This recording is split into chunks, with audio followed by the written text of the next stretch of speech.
Okay, guys, we are live. So for those listening at home, welcome to the Dungeon Musings YouTube channel.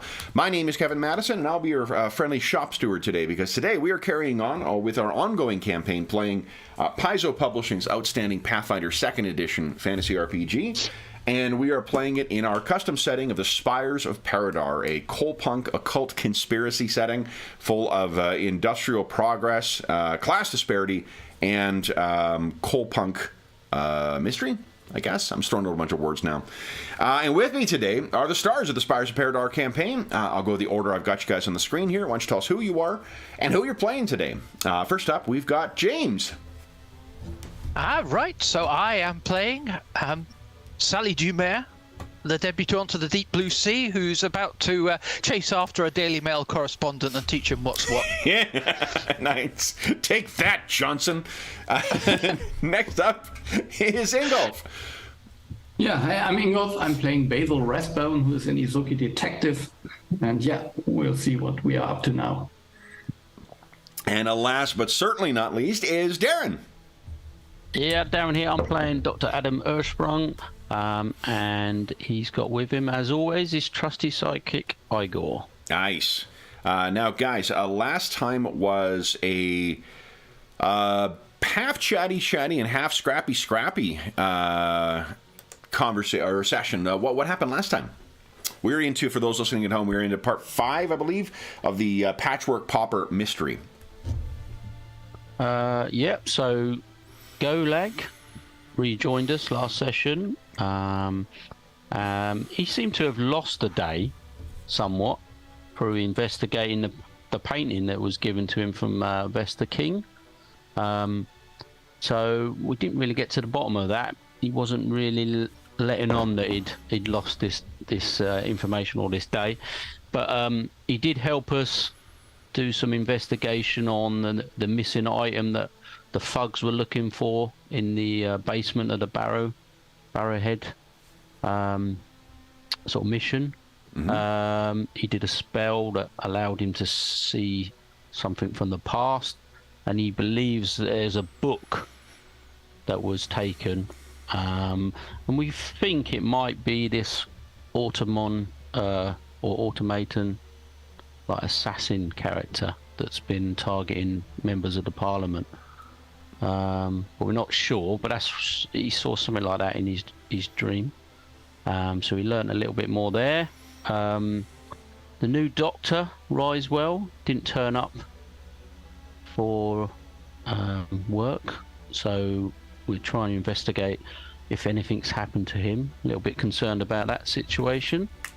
And the other thing was the doctor received a note that he had some large crates to collect from a warehouse somewhere in town, medical supplies. It didn't have a name on it, or the name was scratched out, or I think it was water damaged or something, so we couldn't make out who it's from. But the group went to collect the supplies and were basically set upon by some hideous patchwork creatures that were in these crates. And that's about where we left it, I believe. Mm-hmm. With the reporter, as Sally was saying, the reporter who was trying to take some images of these patchwork creatures to obviously frame the doctor in some way in the newspapers, we imagine. Mm-hmm. I think, let's see, Sally and Basil, anything to add to that? Nope, I think that's the long and short of things. So then let's head on back to the scene of the fracas here, and I have not put a halfling down in there, but let me see if I can find something here. Halfling.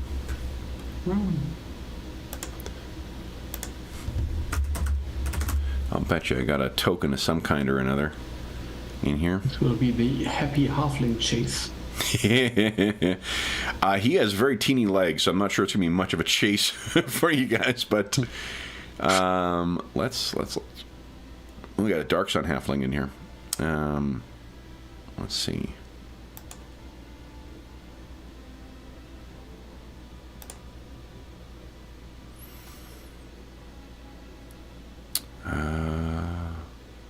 wonder. Oh, okay, great. There we go.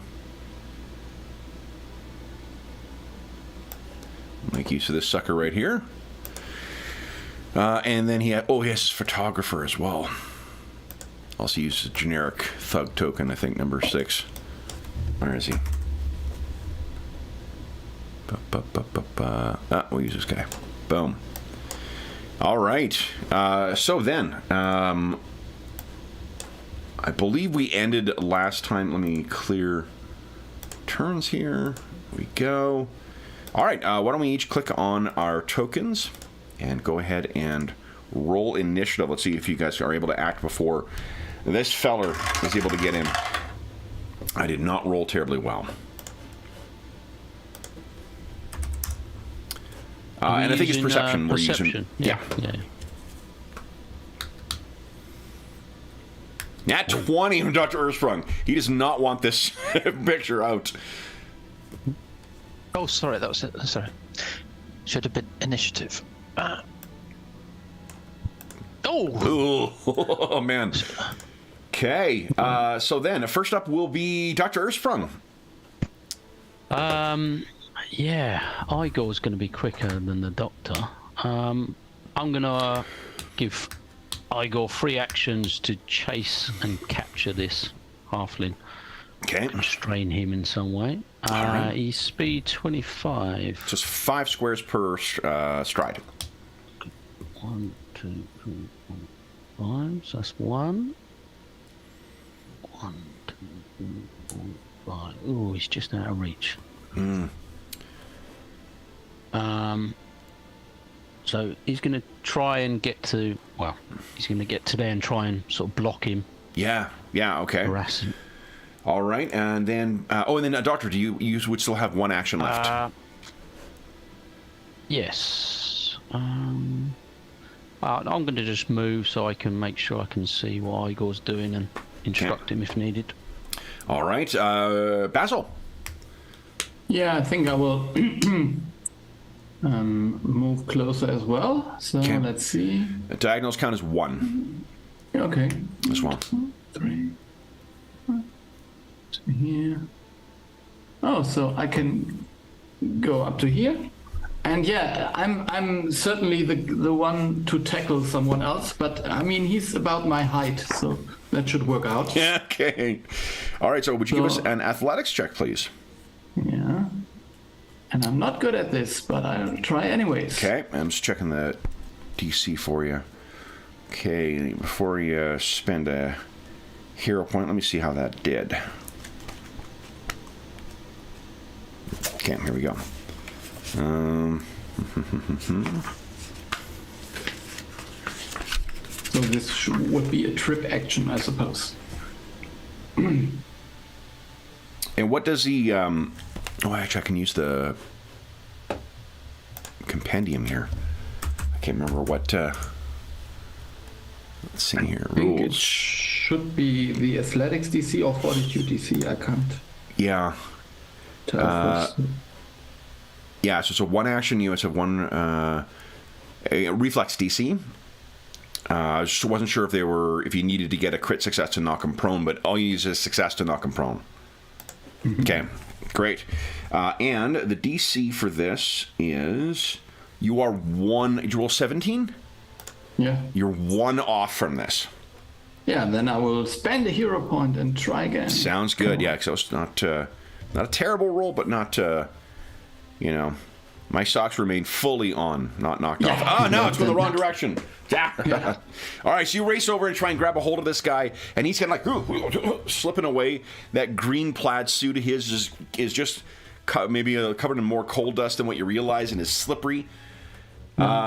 Speaking of slippery, it's his turn. So he, oh boy, he is going to make a break for it. So let's see, 1, 2, 3, 4, 5. 1, 2, 3, 4, 5. 1, 2, 3, 4.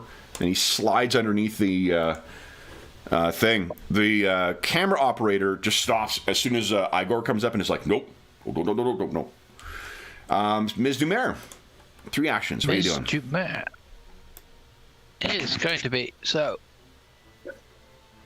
1, 2, 3, 4, 5, Oh. 6. Where are you going? Where am I going? Yeah, why are you moving away from me? I mean, it's just... love it. I love it.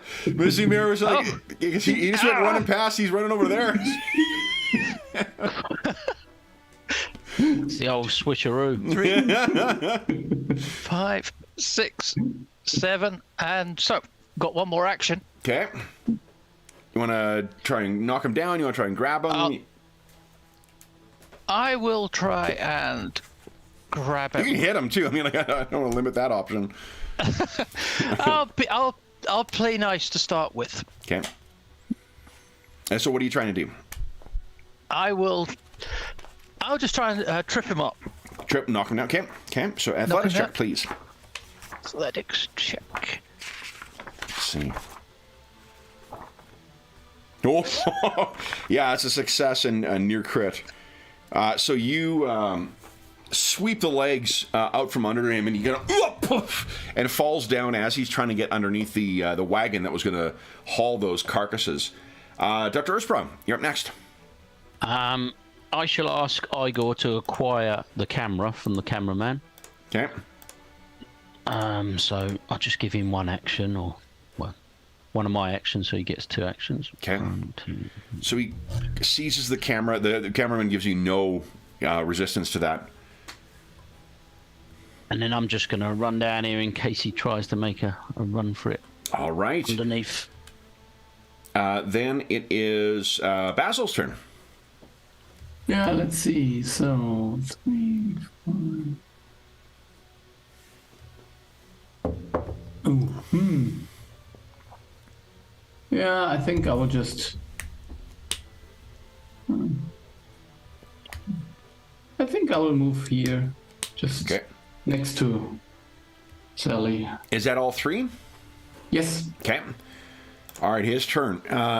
Excuse me. He has to spend 1 action trying to scramble to his feet. He'll spend a second one. He'll have to crawl, so I'm only going to make this difficult terrain. 1, 2, 3, 4, 5. And then 1, 2, 3, 4, 5. There's Dumer. Oh, he's not Get prone. him. Sally, get him. 1. I So, guess. if you're going to go over, just give us an athletics check. Or acrobatics. Okay, I'm going to go 1, 2, 3. I'll just assume for a moment. 4, 5, 6, 7. Oh, well, I guess we know where that's going. Let me do that athletics check.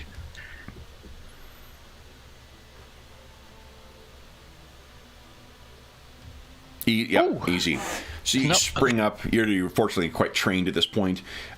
You kind of scramble over this thing, parkouring your way along. You still have 2 more actions, I think. So I'll catch up with this and grab him by the scruff of the neck. Okay. Enough of this. Then that is, I think this one might be against Fortitude.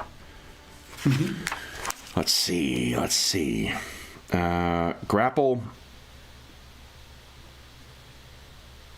Yeah, this is Fortitude, so go right ahead. Athletics check, please. Athletics. Okay. Ugh. No, I will hero point that. That's not Okay. good enough. I think you can do much. Yeah, it was a 4-year-old. There you go. Yeah. So you grab hold of this guy, and he's grabbed unless he escapes. But I think once you grab hold of him and kind of like catch his suit in a twist in your hand, he kind of like, all right. So. If the rest of you guys make your way over here, he has, it seems, been caught. Yeah, So- I'm going to get Igor to bring the cameraman over as well, Okay? just to make sure that we sort out all this issue. Yeah. So, you have the cameraman over here. You're able to drag your halfling reporter, Trevor Burleyborough. So, he says, "What's it? There's no need for this manhandling. I'm a member of the press." Yeah, sure you are. Sure you are. You revolting little thing. You are clearly involved in this attempt to assassinate my friend. I had no idea that there was any assassination going on. And that's you just slander, ma'am. That is rank slander. And you just happen to be here at the right time with the cameraman, you little liar. I have my sources. Very threatening. I knew that the dangerous doctor was picking up something else from here, and I was right. My sources are rarely wrong, madam.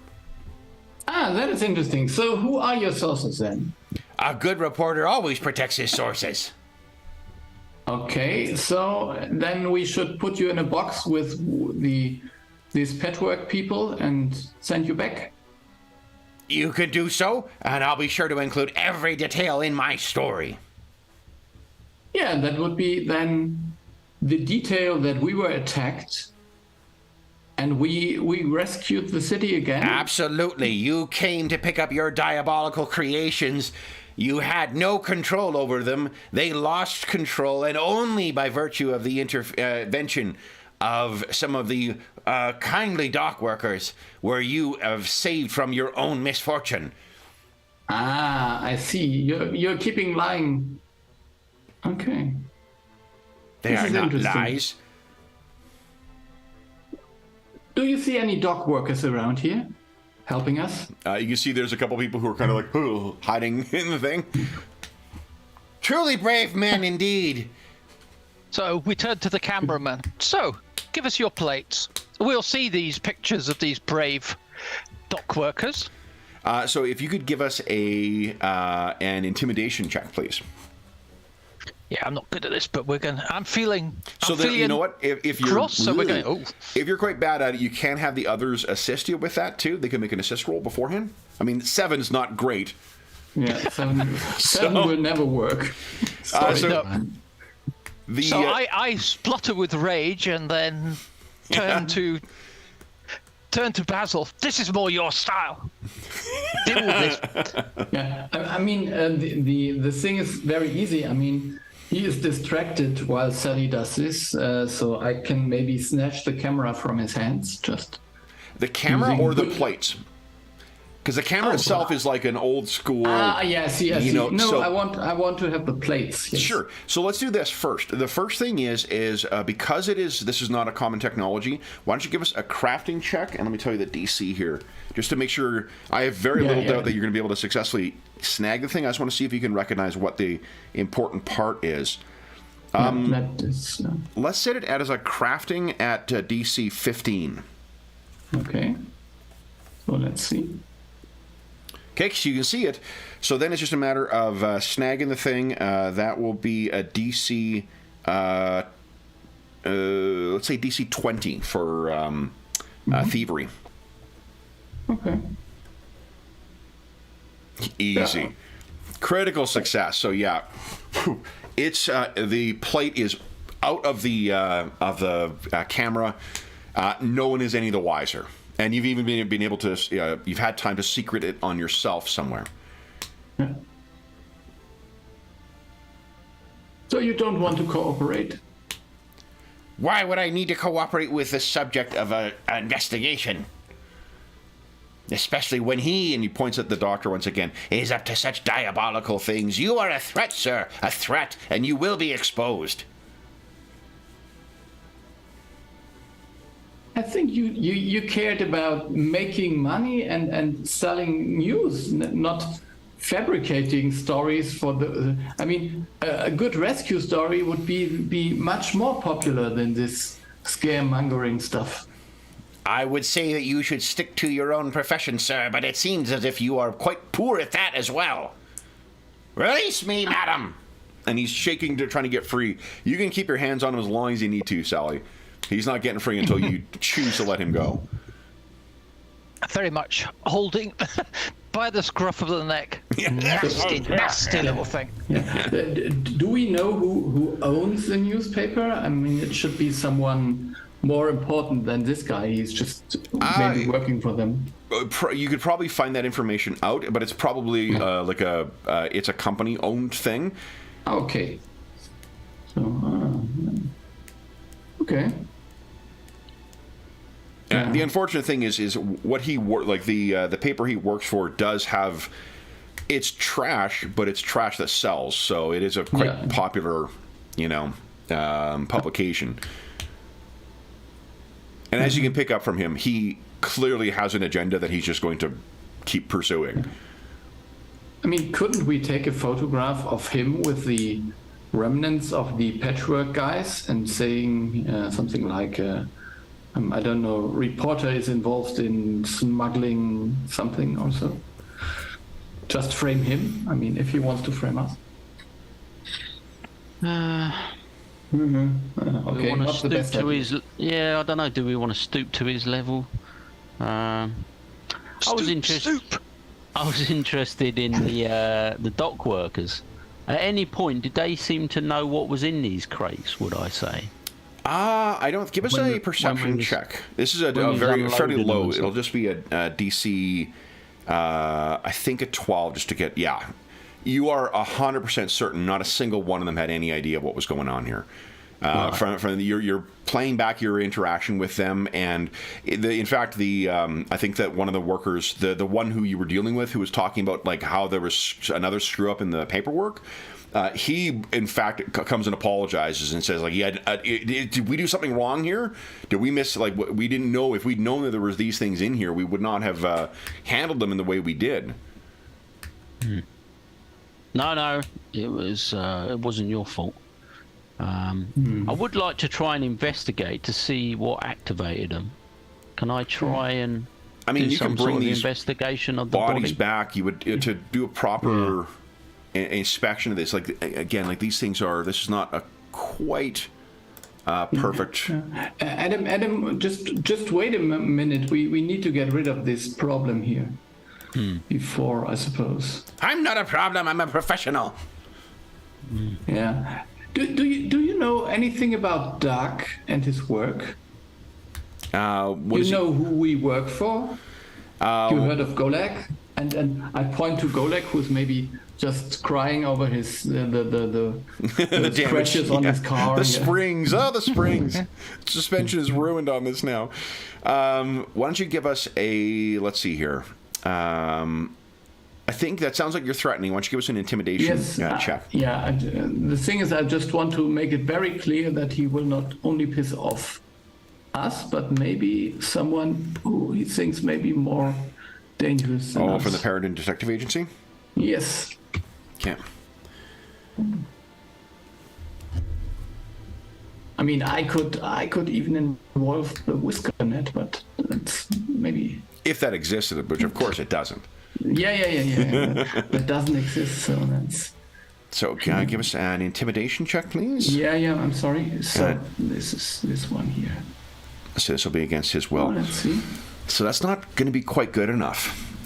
He is not super agile or whatnot, but he isn't. He is a fairly tough little guy, and his eyes sort of he's glaring at you while responding as well, Basil. He says, "I know precisely who you people are, and what he is up to." And he points at Dr. Earthsprung once again. Maybe I should assist. Sure. Yeah. Why don't you give us an intimidation check there, Dr. Earthsprung? I'll try and assist it. Are you going to re-roll it, was you? He's out of hero points for now. Yeah. No. So, and I think Dr. Earthsprung doesn't even need to speak to do this. He, because you got that feat from Fleshcraft, right? Yep. Yeah, so he just glares at him, but even then, this tough little guy, the photographer, on the other hand, is just like waiting to get the fuck out of here. Yeah. Release me, madam. What do you say then? Maybe we should have a word with the accomplice. Yes, accomplice. You speak of crimes when you commit them yourself. Your wordplay will not assist you. Maybe we should ask. I mean, we need someone to take photographs of the crimes we investigate. I mean, good man, maybe we could find you a better job than what you are currently having. He looks at you, and looks at the rest. He's like, "Oh, it's do my job." I saw. He just brought me here. In fact, it's not even my camera. If can I just go? And the reporter's you can't leave me behind. And he says, I didn't really like this job no more. And he kind of starts slowly stepping away to see if he's okay to go. If you guys don't stop maybe him. I just... Yeah. You just hang around, young man. Flip him a gold piece on the way out. Yeah. Just, Sally, let him. I think we can let him go. He's not involved in this. It's I was going to say business. I'll probably say it so the cameraman can't hear him. That's another less witness, isn't it, to what happens here? You can't leave me! And unless you stop him, the cameraman kind of backs up and says, sorry, Trevor, you're on your own! And he turns and runs down the alleyway with that gold piece that Basil offered him. And he says, so the reporter still in the, or Trevor still in the grips of Ms. Dumaire, says, do what you will, you won't stop the press. Do as I will? Really? And I give him a cold, hard stare at that point. Your devious ways for the dark seas will not scare me, madam. Maybe I should take you to the deep dark seas. Just pray she won't take you on a train ride. So, what do you guys wish to... He seems to... Like, his caterwauling is drawing a lot of attention from the from inside as well. Yeah. I think we should just let him go. I mean, he will ride anyways. So, I mean, whatever. So, then do your business. Sally, do you release him? I do, but I frown at the other two. Okay. Yes. So you put him down, he steps away from you, and as soon as he feels like he's a little bit out of reach, he fixes his three-piece suit, and he glares at each of you. Yeah, and just remember, we have the real photographs. You know what really happened. So be sure of what you write. Wait, remember, he didn't see you take those photographs, unless you're telling him. Yeah, I think I would tell him. We can discredit him. Okay. So It starts. We have an expression in English. It's stumm. Yeah. That's okay. No, but I think maybe I think actually Basil is a little bit overconfident when it comes to this guy. Okay. So he might have. So if Sally wants to stop me, I will, because I trust her. So maybe you're reaching in your pocket about to we have, and Sally. You don't want to share anything with this lowlife. Oh yeah, you're right. Okay. So when he backs away, he again looks at you each with great flourish, as if he's trying to stare you down. And Sally is quite a bit taller than what he is. Dr. Ersprung is like 5 feet taller than him, so nearly 3 times his height. But he pulls out, once again, another notepad, flips it over with flourish. You hear the leather cover slap against the back of his hand. Clearly not the first time he has done this. And then looks at you each. Have you any comment for the paper?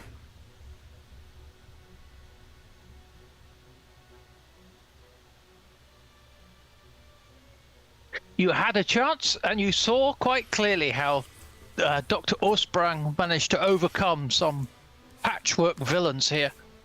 He fought them off bravely, as you saw yourself. Now go.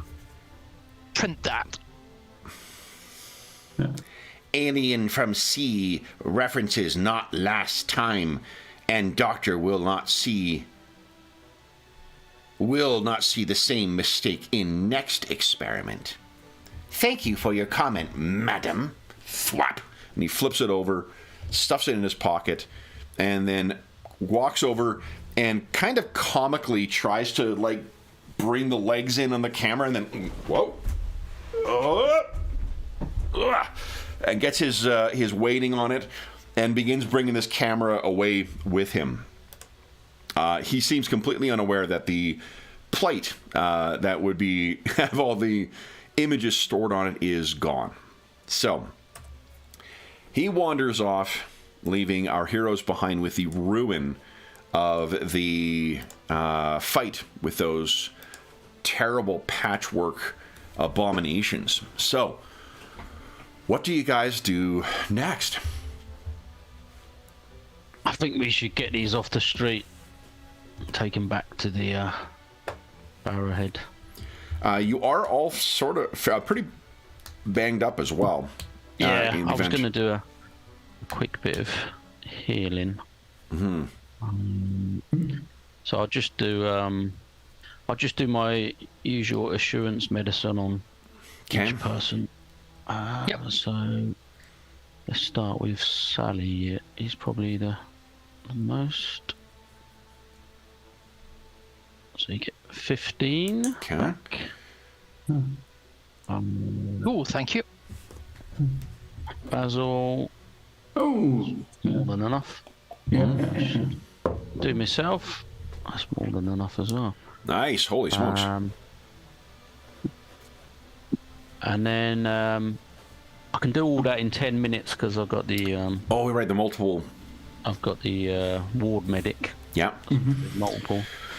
Okay, so you're trying to bang everyone else, and then I think while you're doing so, the warehouse workers are sort of like, "What would you like us to do with this stuff? Should we call the Cobra? Oh, Yeah. Could you tell us who put the crates here in the first place? They were delivered, weren't they, by someone? He goes and collects the report once again, and from the paperwork that he had from before, he can't tell what. There was. You may remember that there was that splotch that sort of blurred out from where the delivery was. That's on both the carbon copy and on the copy that you guys had, the receipt. On the carbon copy, there was added a third thing. The copy you had showed 2 boxes. When the copy they had for bringing where they were bringing the stuff out, that's where it showed 3 crates. So someone at some point either delivered a third or altered the one of the copies. So there must be another crate somewhere here. No, because you did face 3 of them. Oh yeah, okay. But did anyone actually witness the person who delivered them? Yes. Or Why don't you give us a diplomacy check? This is gather information, so if anyone's got a feat that alters what skill you use for that, you can do that. Make a decision as to who's taking the lead, maybe, and then have the others assist. Yeah, I'll have a look. Yeah, tell me more on this. we Give me a try few and more assist, details, can we? Yep. Yeah. So Yep. So then, I'll why doesn't assist. Basil and Dr. Ursprung give us diplomacy to aid, and Sally can take the lead on this. Okay. Okay. Nat 20, Oof. nice. So, you get +2 to your roll there, Sally. I should have had Basil take it. There you go, nice. 26. Okay. Yeah. That includes the +2? 26 including the Oh, plus 26 2. include the +2, okay. Right, so then if you're asking around, it's funny because the people who dropped it off did seem to stand out, only in the sense that those who were unloading it didn't seem to be. Well, there's 2 things that I guess stand out about it. One of them is that the workers who were offloading things, they did not seem like. I don't know what the warehouse equivalent of a stevedore is, but I do really like saying the word stevedore, so I'm going to say it's a stevedore. So the stevedores who were unloading the crates there, what they know is that they were not your typical workers, right? Would it be Teamsters? I don't know. Anyway, whoever the ones were who unloaded the stuff, they did not strike them as your regular Teamsters or stevedores or whatever. They didn't. The way they interacted with each other, like there's just sort of a, a more casual and, friendly, chatty kind of way that a lot of warehouse workers work with one another. And that's not the case with this. These guys worked with almost, you would say, military precision. The other thing was, because you rolled quite well, if you press a little bit, you get out of them that they did seem to be corpsemen as well. At least they seemed quite pale, and that comes from a very, specific source. So they are likely veterans who had who had been reanimated using the vampiric virus during that conflict. Other than that, there's not really much else. There was nothing about them that really stood out. They dressed like, they were dressed like stevedores, but they didn't. The way they conducted themselves was much closer to military precision than that. And it's not the kind of thing, like, there's plenty of vets who work as stevedores, but they tend to pick up the characteristics of warehouse workers as opposed to continuing to work in that way. And that's why it stood out to them, is that they seem to unload the way that maybe more professional military might do. So that's what they remember about it. Unfortunately, there's nothing distinct about the vehicle they used, the carriage they used, the horses that were driving it, or the individuals who did so. So is it? But it's very uncommon that they have their own workers unloading stuff.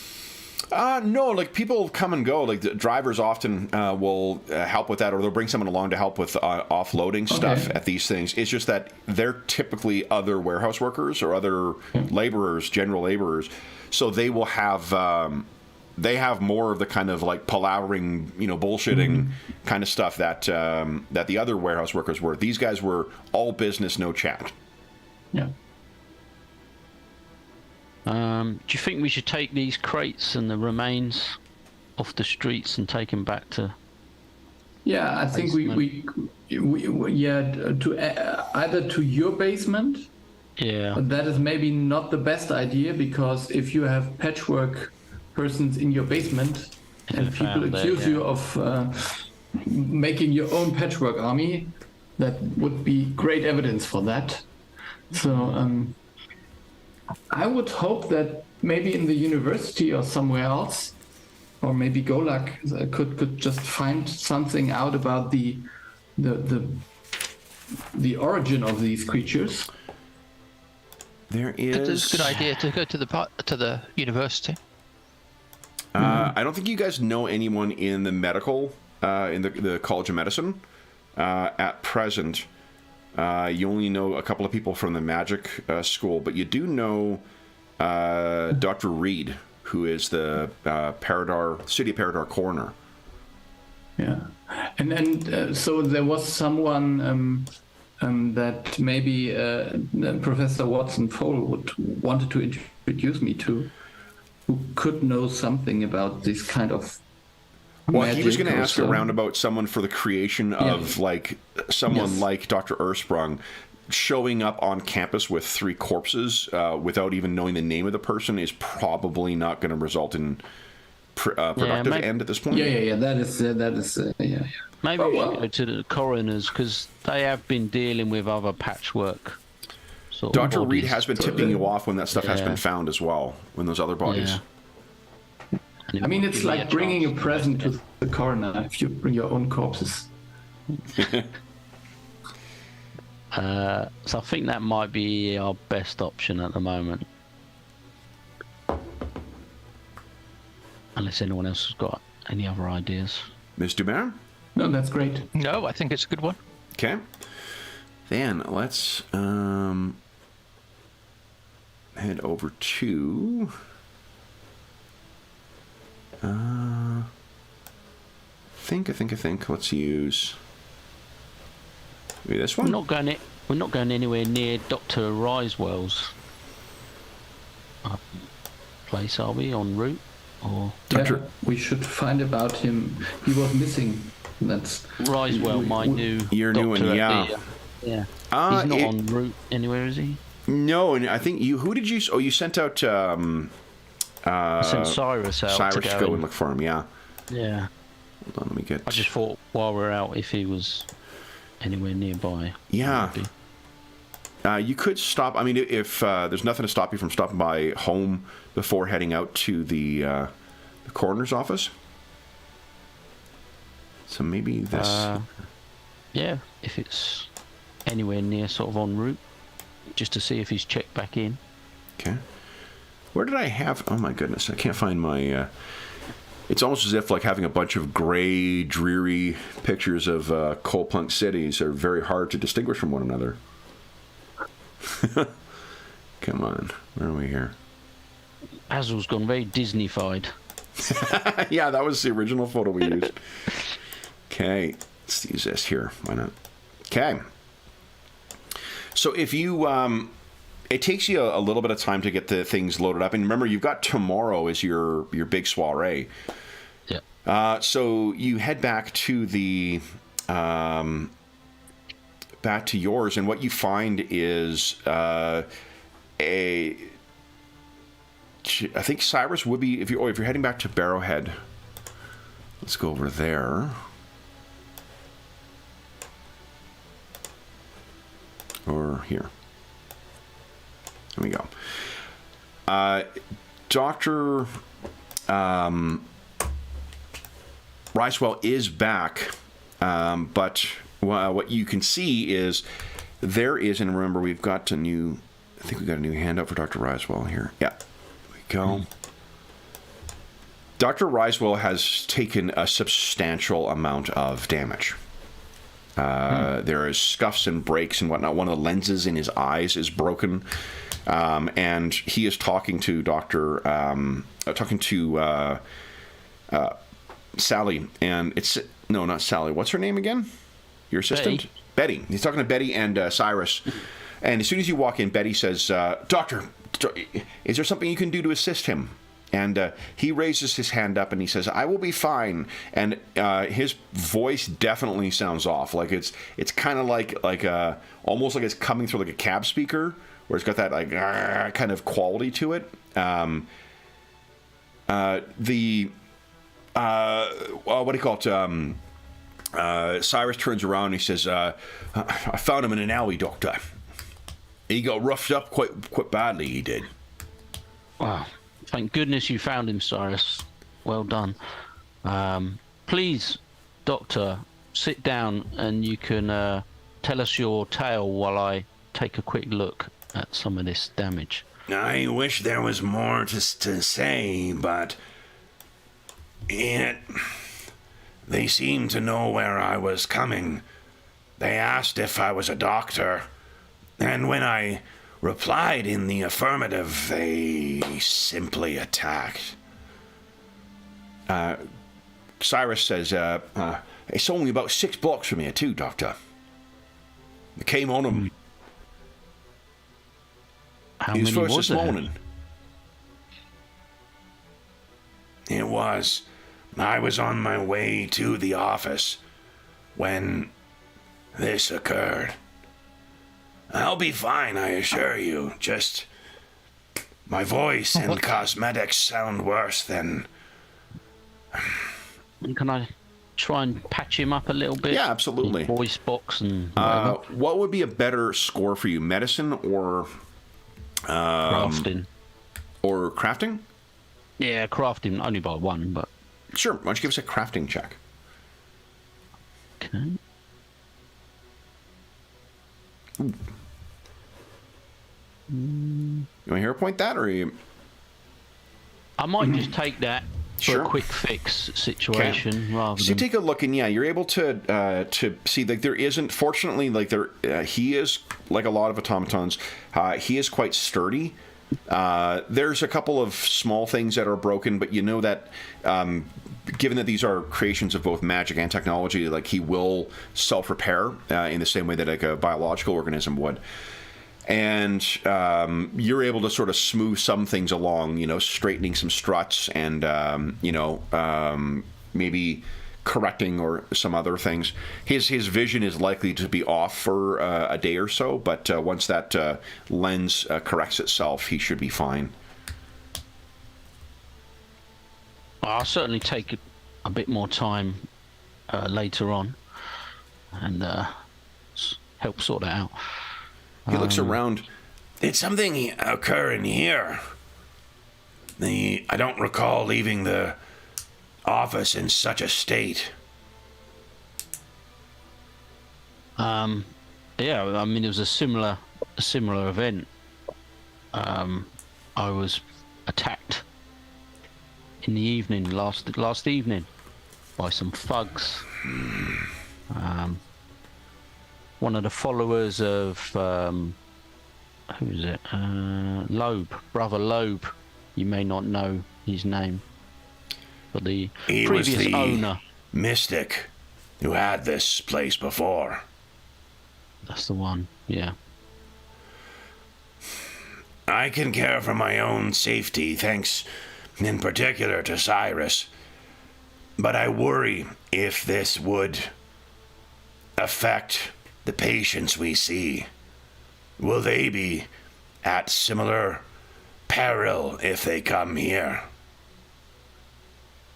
That is something I will raise at the charity event tomorrow. I'm looking for some security as well as medical supplies and personnel.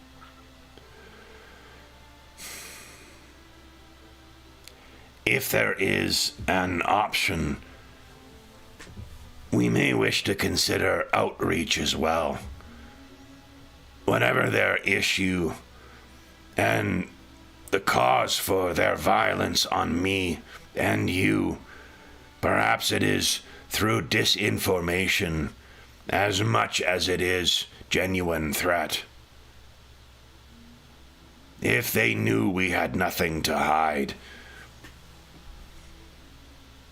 This is an ongoing issue that I've encountered over the last few weeks, months. Misinformation and rumours and lies. You may know that our kind was not accepted as readily by the rest of Paridar. It was the recognition of the church that swayed things in our favor. I understood you to be a unique creation, but with your young ward arriving, if there are more of you, perhaps a favorable impression by the church might assist in that aspect of the public's perception. One cannot reach the entrenched bigots, but perhaps those who just simply do not understand, it could reach them. A good point, Doctor. I have not mentioned, but I experienced much of what you now deal with, though He gestures to his busted eye. not as dramatic, obviously. There were many who would not be seen by an automaton when I opened my practice. Things change, and I would hope to assist in what way I can to see them change for you as well. I can only apologise for getting you involved in this. That was not my intention. This, And he holds himself with a great deal of... he carries himself like a gentleman for most times, too. But, you know, he says, this is a trifling thing. During the war, I lost 2 arms at different times. This is but a knock. Well, I'm certainly glad to have you aboard and on our side. And I am grateful for the opportunity. Now, thank you. Those adjustments will make the day less of a trial. If you would excuse me, I have patients to prepare for, though. Of course. And Betty kind of looks at him and looks at you like, is he okay to go, or like? I'll just give her a nod, sort of thing. And she says, "Oh, good. Two of you who will both be both physician and patient at the same time. Come, Dr. Risewell." And he goes along with her. And Cyrus, as he's, she sees him walk away, he looks back at you, Dr. Earthsprung. He's like, he's a tough one, isn't he? Yeah. We definitely want him on our side. Yeah. Well, he may not look it, but you two seem cut from the same cloth. I mean that in a good way, Doctor. Well, we've got a good team here. And I sort of look at Cyrus. What do we want to do with that set upon the Doctor? We got something we want to... I think Mr. Rat here, he may have some way of putting a fear into him, talking to his contacts and what. I think we tried the more public route before. I think I will have to talk to my contacts at the Globe. I think it was a Globe. Yes, the Paridar Globe is where Miss Carrington practices, where she is a stringer. Yeah. So then Cyrus says, "Well, I got work to do. You let me know if anything else you need done, Doctor." No, you helpful as ever. I aim to please. And he heads off. Wasn't there some of them breakfast left still? And he heads on over to pillage the picnic basket that Golag had brought.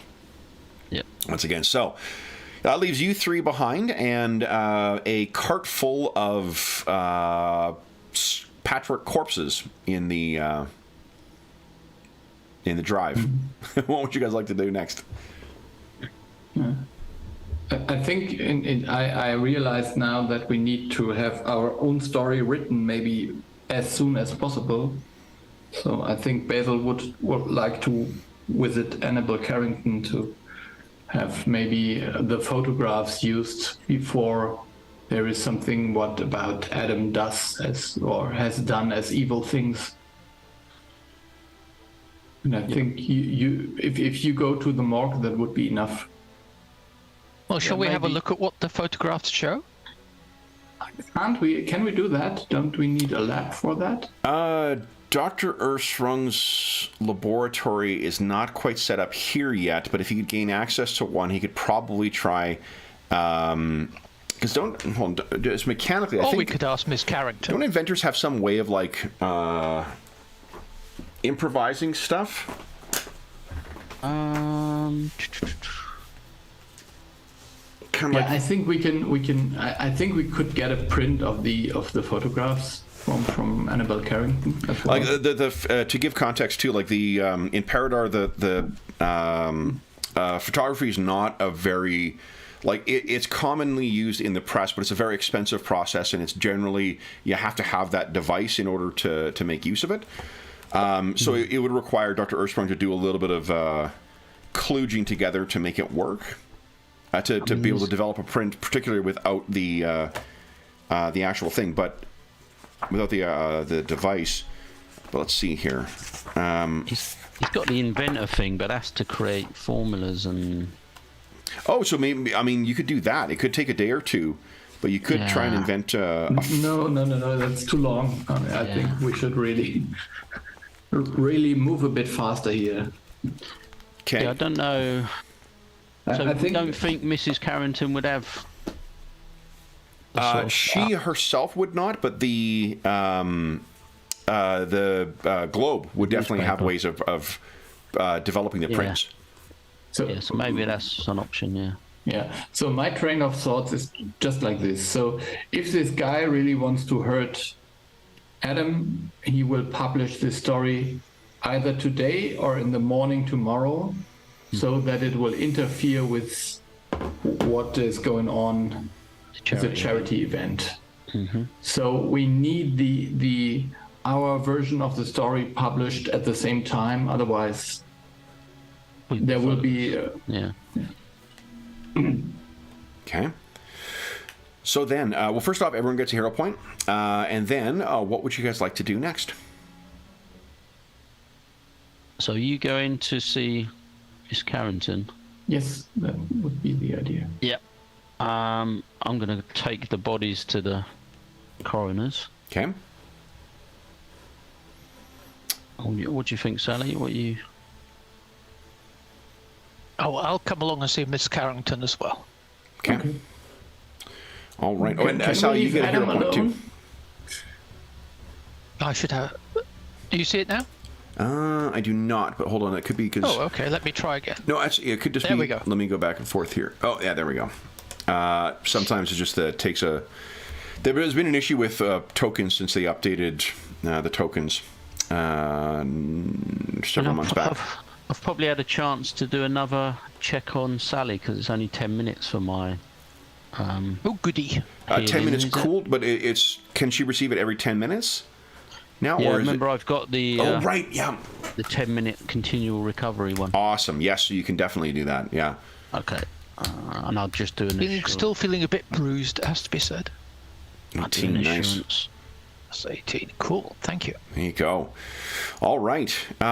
So then, so Basil and Sally will be heading to see Ms. Carrington, and Dr. Ersprung will be going to see Dr. Reed once again. So, who would you like to start with, guys? Do you want to go first, guys? Yeah, we can. Okay. So you guys once again arrive at the Paridar, the offices of the Paridar Globe. Why don't you give us a flat, only because time is an issue here now. Why don't you give us a flat D20 roll, Basil, and we'll set the chance of her being in the office, okay, at, I was going to say 50%, so that she is here. So that is to your benefit. Yeah, that's great. Okay, here we go. Allow me to move us over. Let's use this. Okay. So with, and as a reminder for us all, here's what Ms. Carrington looks like. So she is busy, you know, you see her maybe, once again, like Lois laying it up at her desk. How many L's are there in Traveler? One, Anna. One. And she then sees you, the two of you coming over, and says, oh, just comes up. Hi. Hello. Hello. What? I'm just finishing up the... and she takes a look at the big clock in the open, you know, the reporter's pit, or whatever they bullpen, I guess. And it says, oh, I have fitting for my dress for tomorrow's event shortly. What brings you delightful. here? Yes. Yeah. Are you? So I produce this plate. So are you interested in photographs of kind of a rescue from certain monstrous villains in the docks we did? Her brow kind of furrows. She said, What do you mean? Monsters in the... Yeah, so there's something going on in the city. We don't really know for sure. You have heard, or we know that Adam is targeted basically all the time, and people want to give him a bad name and make him the scapegoat for everything that's going wrong in the city. Yes. And we were set up in a trap, and I wouldn't call him your colleague, the guy who writes for the daily, how was it called, daily something? What is his name? Trevor something, yeah. From the Paridar International. Paridar International? Not. Yeah. Okay. So that. She gets a look on her face like she bit into something that didn't agree with her. Yeah. So he basically will publish a story either today or tomorrow, which claims that Adam lost control of these monsters and he wanted to unleash them on the city or whatever. Well, why would he think that the monsters were his? Because he told us he's going to destroy Adam's reputation, whatever happened really. Well, what were these monsters then? Why would they think that they were his? I don't. This was a trap, and he was informed to be there with his cameraman. No, I understand that, but that's because their creatures were patchwork, and I think the implication is that therefore they were connected to Dr. Ursprung. But of course, this is not the case. And what might be interesting for you, if we could develop these slides that were taken by this wretch, his cameraman, we can prove that it was not so. And that might be rather good for your publication to pull a scoop like this and undermine your competitor. Yeah. So there are more patchwork creatures? Oh, we did not know until this ambush. They were huge. So the ones we encountered were nothing like Adam is. They were like made out of some like Adam is like more like a artificial or a very delicately built creature, and those are very brutal and stitched together in a way that doesn't really. It was just pure terror. Those things had even two faces. You would see on the pictures. Out of character, I'm trying to remember. Does she know about Adam Auch? No. I don't think anyone knows other than Dr. Ravencroft, right? Yeah. We've tried to keep it on the low, haven't we, so far? Yeah. Dr. Raycroft, not Ravencroft. Ravencroft, once again, place where Spider-Man villains go to be interred. So he says, or she says, then we have so much attention focused on the good work being done tomorrow. Do you think that it will assist if there is a competing narrative coming out? Do you think it will assist to have us report that there were these creatures and then give them the opportunity to respond to it, framing it the way they will? The International will say what they're going to say regardless of what we say. We may have photographs. But what is it? You are the professional here. What do you think is best to do? Is it to beat them to the scoop, or would it be better to undermine them after the fact to show that what they said was a lie? What is the scoop that you feel that we have here? That you faced that a citizen was attacked by these unknown assailants. But we would either be forced to admit or acknowledge that they were patchwork creatures as well, which would leave open for the International to then frame it in whatever way they wish. Would it not? Except that it shows surely that Dr. Ursprung was opposed by these things. They were not his friends. Yeah. So we don't ask for you to write anything that is untrue, but we are very sure, both of us, and even Adam is, that we need the real story to be published, because the other story will be published anyhow. She looks at you and says, "Oh, my sweet young creature. You come across as so jaded, but you are so naive. What makes you think that the public is concerned about the truth?" No, I'm not believing that the public is concerned about the truth, but the public is concerned. So imagine we have no story. Imagine the story about Adam is done by the International, and all the people who are barely just calmed down after the riot of Brother Lope will riot again. So we will have Do you think it will make any difference if our story comes out with pictures of you facing these creatures? From what you've described, I imagine these are quite fearsome, yes? Yes. If I were in the International's position, and I did not have the benefit of the photographic evidence, I would have my illustrator provide, based on our published story, a fearsome version of it, and then lay the blame at Dr. Ursprung's feet.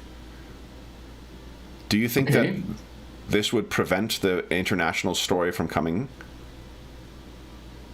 Well, it's the other alternative then, since the remains of these assailants are in our possession and that the International have no photographs. We could say that they simply made it up. While I appreciate it's not entirely, shall we say, the truth, it is the essence of the matter to avoid the lies. I question whether if we are to make use of this, I wonder whether a riposte as opposed to a strike might be appropriate. Mm-hmm. What they have to say will come one way or another. If we don't offer them any information and continue to present things as they are and as we understand them, our story comes out of the success of the fundraising activity.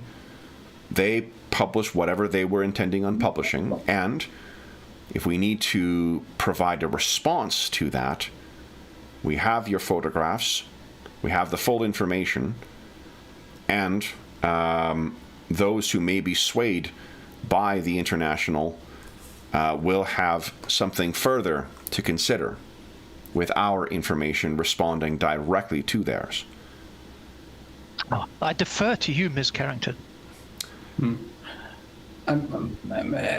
Actually, I'm not so sure. So, Annabelle, I mean, maybe I'm naive, but I know how a mob works. And I guess this charity event will not be undisturbed.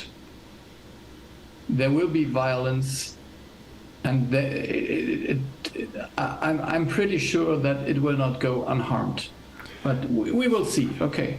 In what way do you think, then, Basil, that us publishing a story and pictures of lurid detail of a patchwork man facing other patchwork creatures would assist in quelling that discontent? I'm not sure. Maybe you're right, but then again, If there is anything you have to offer to explain why, who is it that did you meet the reporter himself or herself? Yes. Who was it? Yeah, we told you Trevor or something. It's Burleyborough? Yes. Trevor Burleyborough, indeed. Vile little man. Your assessment, ma'am, is, as always, right on the money. Burleyborough has a name in our profession. We call him the Assassin, because he is delivered expressly to present stories damaging to those who the publishers of the International are paid to attack. If there is anything you have to offer, and I can look into this myself, but if there's anything you have to offer as to why they are attacking Dr. Ursprung at this point, do you guys think you explained the timing of when when the photograph was taken and such? So you mean that I don't really understand the question, actually. What, that it was a setup? Yeah. Yeah, I think that we told already, yeah. Okay. Yes, it was not by chance that he was there. Yeah, and actually, he was there before when there was another ambush. So I don't think that. I think he's actually getting paid to destroy the reputation of Adam. He is most assuredly, and this is their war, and to not think of it as such would be to misjudge the forces that are arrayed against your doctor at this point. Has he done anything of late? Is there any reason that he would have drawn the ire of any? We have seen all of the positive press that we have offered for the Shadowy Illuminations detective agency has all been uncontested by others in the press. If anything, they follow along trying to gain further information about that, reporting your investigations. Why would the International suddenly turn its assassin on him? If you can offer me any insight, I can check on my end and follow up with some contacts. So the only thing I can say, and this will not help you in the least, but I can say the following. So it seems like there's a greater power behind what Brother Loeb did. It is somehow involved in this TikTok killer thing. So I think that's basically... I'm sorry, and she leans in. I'm sorry, did you say the TikTok man? Yes. He is involved in this. How? Yes. Well, so Adam has taken hold in the former building of Loeb. Yes. Yes. So, and we found some hints that the TikTok killer was there, or he is connected to this place. I can't say anything more because, well, we are investigating this still, but there is a connection. So there is someone, I think it's more than just being after Adam. I think it's actually bigger than that, but then I don't know why or who. I have someone you should...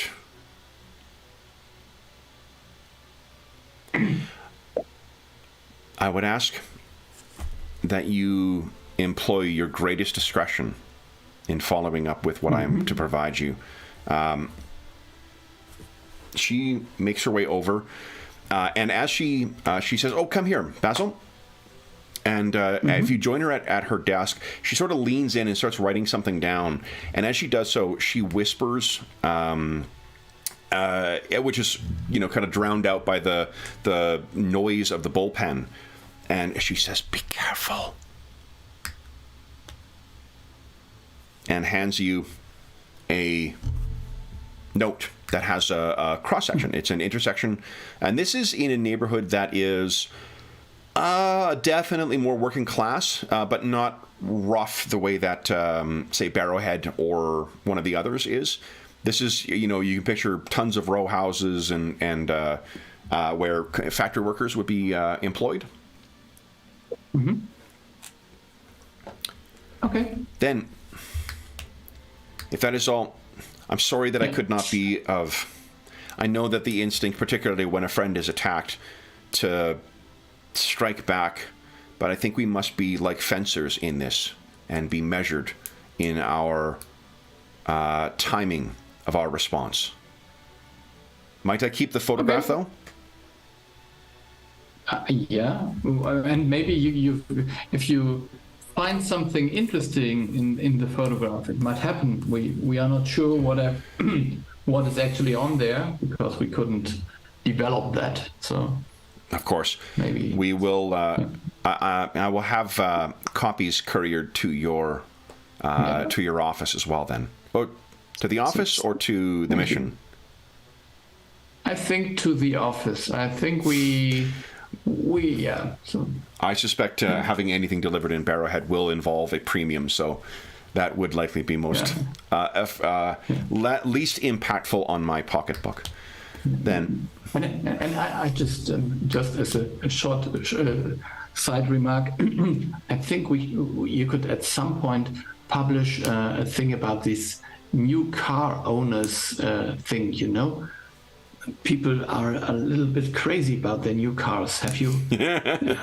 I've only heard of a few of these motorized carriages, but we did not publish it. But the International made quite a sensation over the first two being involved in a collision with one another. Yeah. I think you should do maybe a regular page once a week. You know, the most shiny cars or so. That would be... That I will bring that up at our next editorial meeting. It is not a subject area on which I am an expert, nor have any interest, but we give the public what they wish. Yeah, I just wink, so... Okay. You know. Ms. Dumer, anything else you wish to ask of Ms. Carrington? Oh, no. Well, I do look forward to seeing you in your new dress once you've had it fitted. And you, Ms. Dumer. They would not let me see, but I've heard that yours is quite a wonder. Oh, you know, I just have that. I do rather go back to the old classics, I admit. Perhaps it won't be as inventive as your own. Well, we will see tomorrow then. Thank you. I am on a deadline, so I will get back to this work, and I will see you tomorrow. So she gets back to it. And then why don't we take our mid-session break now, guys, and then we'll come back and see what Dr. Ersprung has uncovered at the what do you call it? Morgue. Yes. So for those listening at home, we'll be back momentarily.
So Darren, now you must find everything out.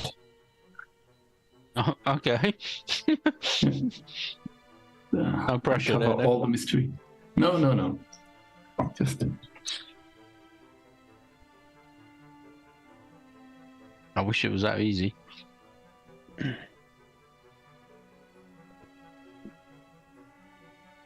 I'm sure there's a network somewhere that knows everything about everything. yeah. Just nobody knows about the network. Yeah, that might also be true, but Comes at a cost. yeah, no. It's like it's like as if we are playing a game where whenever you get something, you get just the next challenge.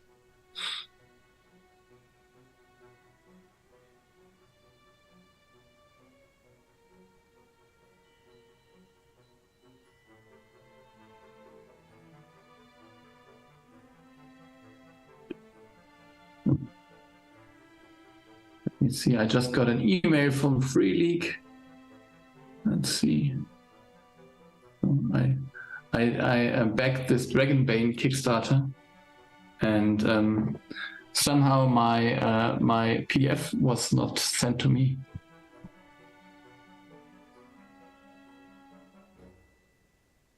I noticed they're doing a new what's it called? City by numbers, is it? Yes, yeah. This is Kevin Crawford, I think he's called. Yeah, that's it. Yeah. I backed that one as well, yeah. Yeah, I did wonder if you had. Cities without number, sorry.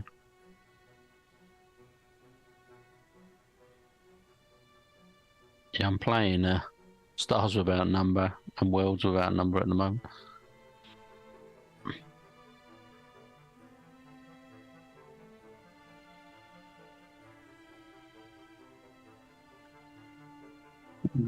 Yeah, I mean, he did all this great, let me call this random tables to generate your own stuff. That's really, really cool. Kevin Crawford stuff? Yes. Yeah, I was just saying this. We were talking about numbers. He's on Kickstarter at the moment. Mm-hmm. Yeah, that Cyberpunk one looks pretty cool. Yeah. It doesn't try like it's reasonable goals he sets for those Kickstarters too, and like they're not in comparison to some others too. Like what you're getting for it, it seems quite reasonable for what they're offering. So I like it. And he's releasing a license now. He hit the goal for it, so not a license, but like a open source license for his games. He said he didn't feel like he needed to do that because he thought people knew that they could just use the content from his games, but or at least the rules components of his games. But he's expressly releasing, getting a contract written up for that now. So pretty cool. All right, now let's go to the morgue. Which will I think take us. Let's see. Where are we going? That's the pond. That is, what is this here? Oh, that's a church. I don't want to go there.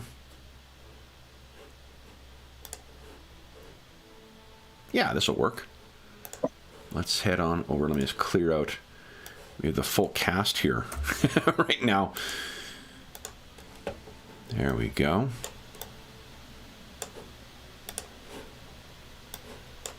There we are. All right, so Dr. Ersprung, when you arrive at the morgue, I think that the attendants will collect Dr. Reed, who I believe we described as she's a human woman who heavily smokes in her late or like earlier or mid 40s, and she comes out and looks at the cart, looks at you.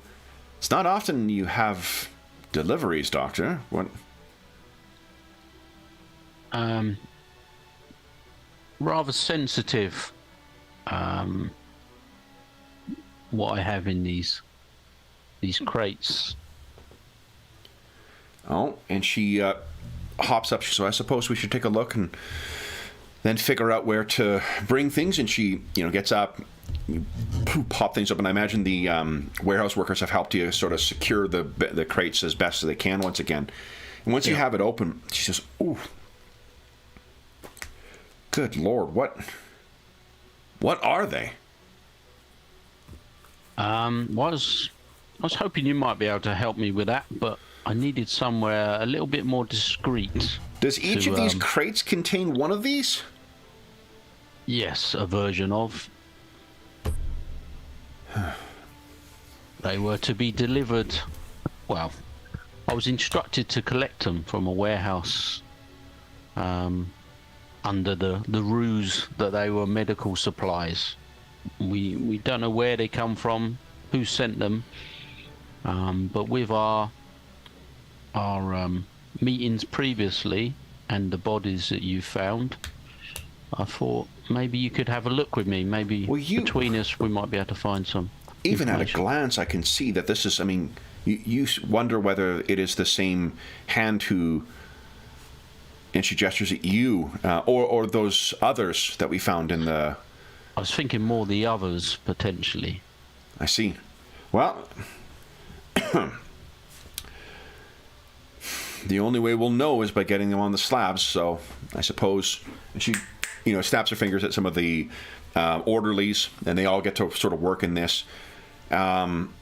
She gets off and kind of helps, or lets you help her down. And she says, even at a glance, we'll take a look more closely, but at a glance, it seems to be much more hurried and much more haphazard work than... Forgive me, I always struggle to find the words to describe this delicately, but whoever made you and made those others... Now, I don't think Dr. Reed knows about Adamauch yet. No, and I'll probably keep him out of it at this stage. Okay. But, you think that... Why would they have sent such things to you? Well, and I'll be saying this to one side, and I'll get Igor to help these guys carry it and make sure they don't pop open or fall out or anything silly. Okay. I'll just try you guys did to... give those things a good shit kicking, so... Yeah. So I'll try and say to one side with her, well, it seemed to be a trap, basically. As soon as we went to collect these crates, they burst open and started attacking us. This horrible little reporter seems to be involved as well. He seems to be at numerous scenes where I'm supposedly doing horrible deeds and creating these horrible creations. He seemed bent to put my name through the mud, and I don't know what he has against me, or who he's being paid by who has something against me. Is he aware of the specimen being stored?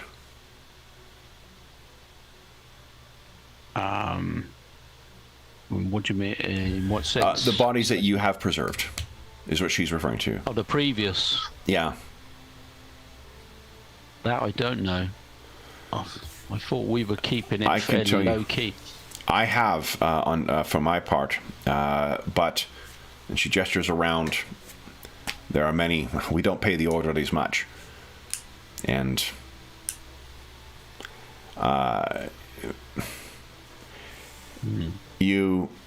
I know you don't fancy yourself a detective, but the constabulary seems, for investigators, they still seem in awe when reporters are here before they are to observe particularly gruesome scenes. These orderlies need to supplement their income somehow, I suppose. So it could be that they are aware of that. If they are tracking you down, or if he is keeping tabs on you and looking for ways to cast you in a poor light, I would take care that they do not discover that then. Though I would hope that before disposing of those, you might speak to me and we may come to some other accommodation for where they might be secured. This is a mystery that I would be interested in seeing solved as well. As would I. Yeah. They seem ready for us. Shall we? Indeed, lead on. So she leads you inside. She gets changed up, finishes up her cigarette, I guess, and then gets herself, appropriately gowned for doing an autopsy. She has set aside stuff for you as well. And while there's not anything that quite specifically fits you, there are, larger non-human ancestries that are doctors in Paridar, so they can make sense. Yeah, they'll find some stuff for you. So you get up, and so let's think here. The ones, I'm trying to remember who took down what. I think Basil, you took down the final one, right, with a shot.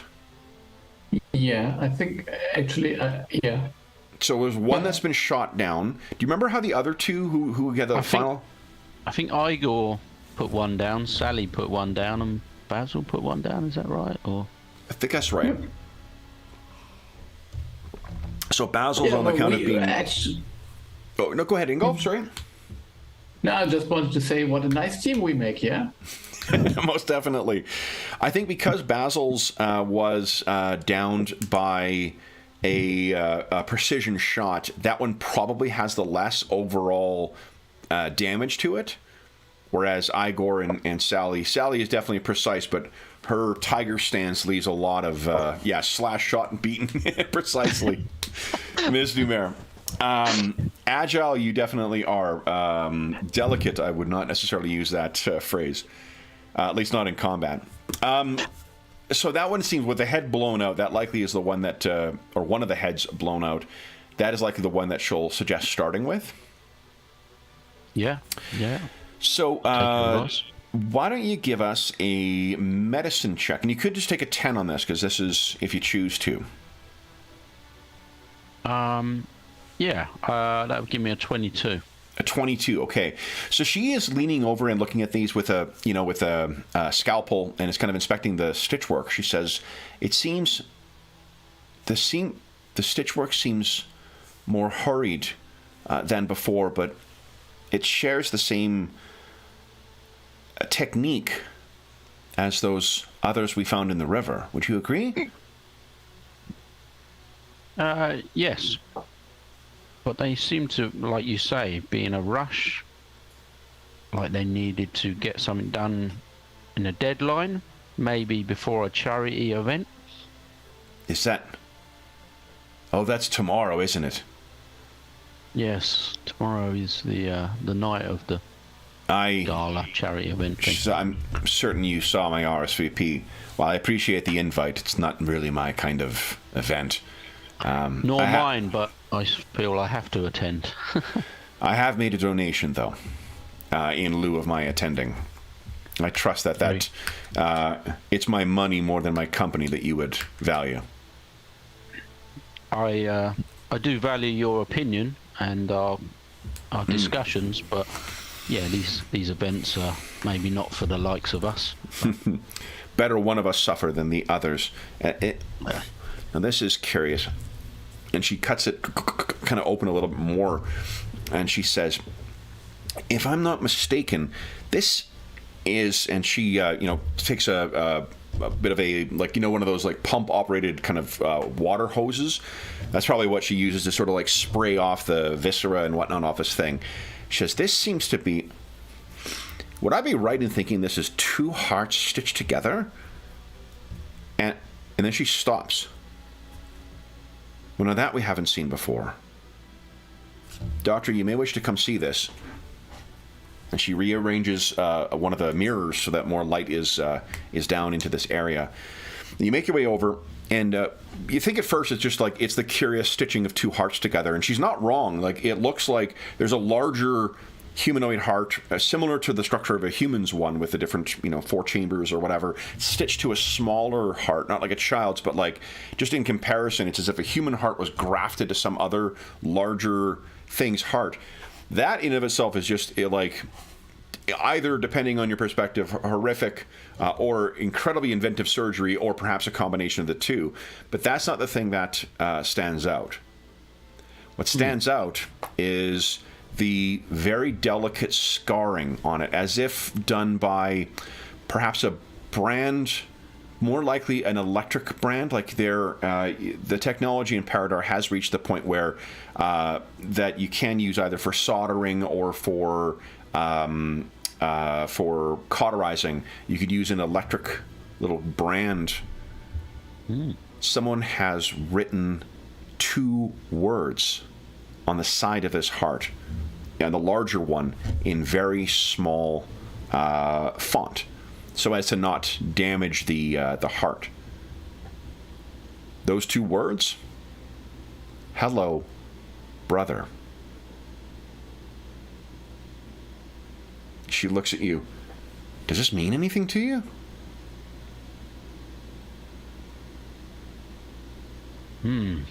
Not yet.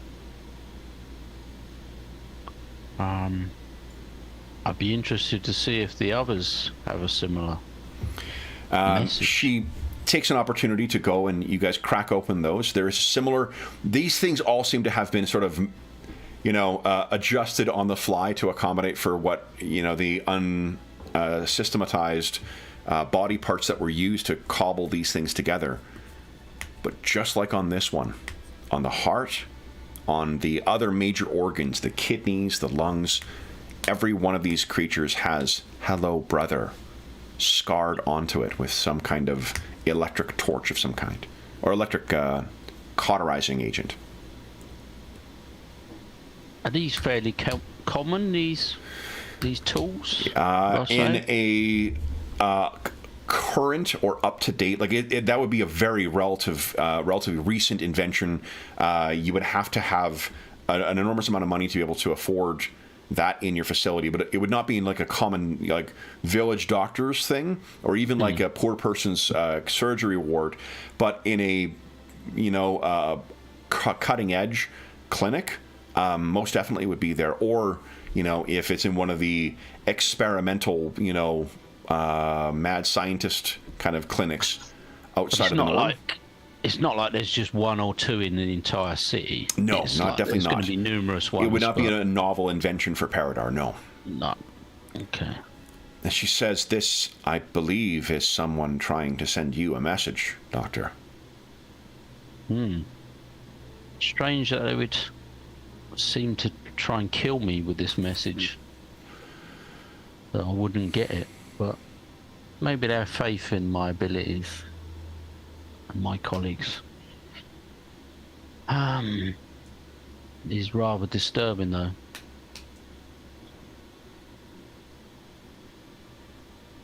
But we are agreed that potentially it could be the same handiwork that we've seen previous. I think the work on these hearts seems less rushed, at least on one of them. I think whatever put this together, if they did it without assistance, this is the work of a very troubled genius.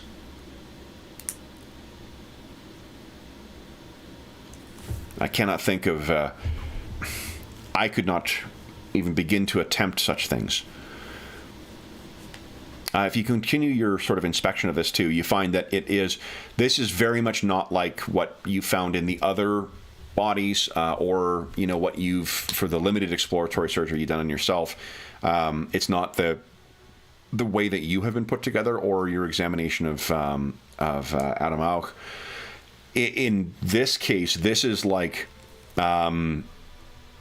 it's the thing that will work. It's almost like the entire structure is just kludged together to, like, it'll work for the basic function that it needs and not have any consideration for long-term stability of the overall construction.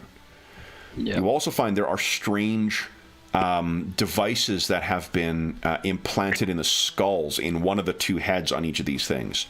If you give us a crafting check, you may get some insight into what this actually is.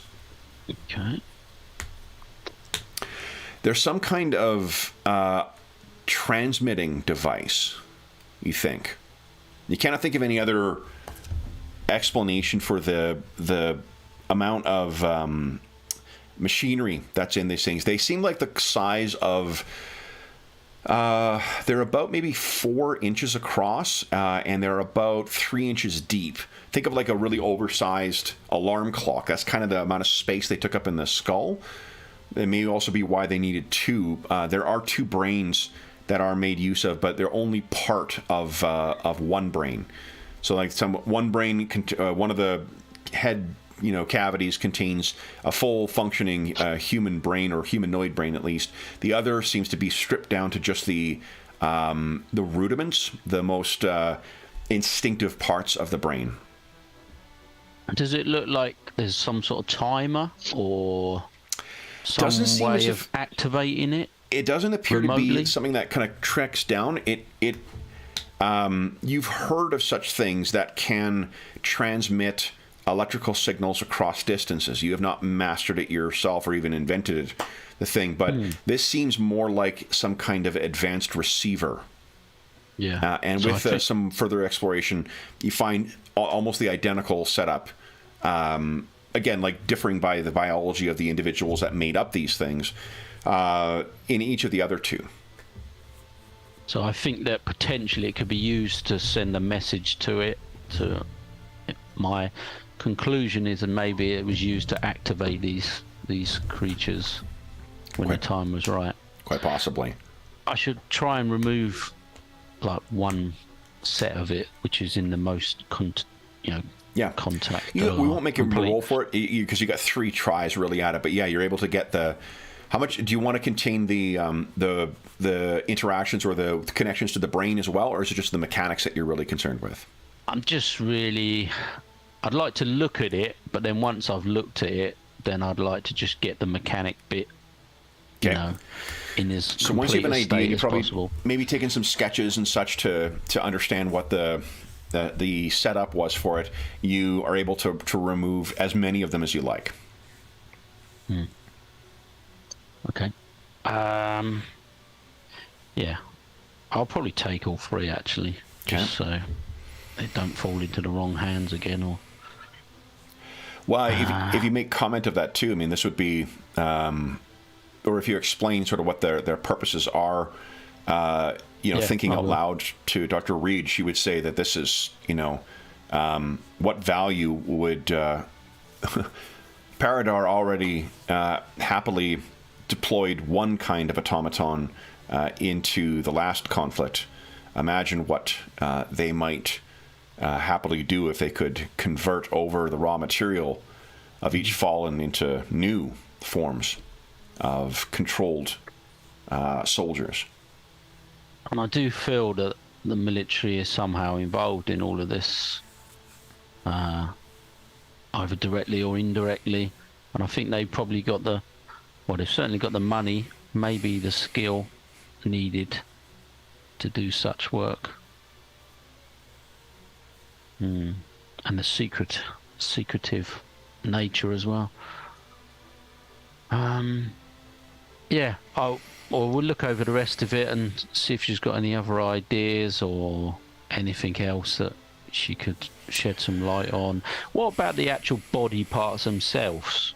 Are they? Do I know what sort of creatures they would come from? Because they're pretty large, aren't they? Yeah, but the size, it comes from a kludged together skeletal structure. Like it could be from a larger, maybe probably not a troll, only because they would regenerate. Although perhaps that like using that as a framework would be a way of ensuring that there's a living framework around which the flesh could be bonded. So perhaps a troll skeleton that then has been substantially altered. But the rest of the stuff is really treating other humanoid bodies from a variety of, mostly it seems to be human-sized. So it would be humans or elves or half-orcs or, Azamar tieflings, like anything that would be human-sized, orcs for that matter, all kind of carved up and then use their bits to cobble together something as a rough approximation. what you can say is that if this thing felt pain, it must have been in excruciating pain at every given moment. And it's maybe a silly question, but would she notice or recognise any of the sort of parts and bits that have potentially come through this morgue? She says, these are... you're asking me to read entrails, literally. I could not say... Even the faces, she gestures to the, like, stretched, weird skin. She's like, I'm not certain anything. Outside of magical, perhaps sorcerers could be of some assistance here. This is beyond my scope, though. Now, I wonder if Golag could see anything from where these creatures came from. Perhaps with magic. As she gestures at it, she says, I would be hard-pressed to tell you cause of death apart from overall trauma. Yeah. And what would you suggest we do with these bodies? Have you got somewhere where they can be stored or destroyed even? Do you know whether these... If it is a troll's skeleton that is used, and I'm not saying that it is, but if it has any of the qualities associated with that species, I would be concerned about these somehow, in spite of their appearances, reanimating. My recommendation would be to cremate these, unless you feel there is something to be gained from it. Is there any sign of any sort of regeneration from... Give us a medicine check, please. Let me check. I'll tell you what the DC is here. Okay. Okay. Let's see. 130. It is a hero point for everybody. Let's set the difficulty at, I think for here, 25. So we have medicine at 25. Ooh. I'm going to try that again. Okay. Oh. Oh my God. Fair enough. A 2 and a 2. All right. So I think what I'd like you to do is give us a reflex save, please. Oh dear. And the DC on this will be in a 20, flat 20. Oh. Okay. Do you want to hero point that? That's a critical fail. Yeah, I will. There you go. Yeah. All right, so you're inspecting this thing, and maybe you're. I think you're trying to get the bones themselves seem hard on the outside, and you're trying to get through to the marrow, and you cut it, and it's kind of like that scene from Aliens. Alien, when he cuts the thing, and then the acidic stuff sprays out. You kind of like, wah! Get back, and it cuts or eats into the.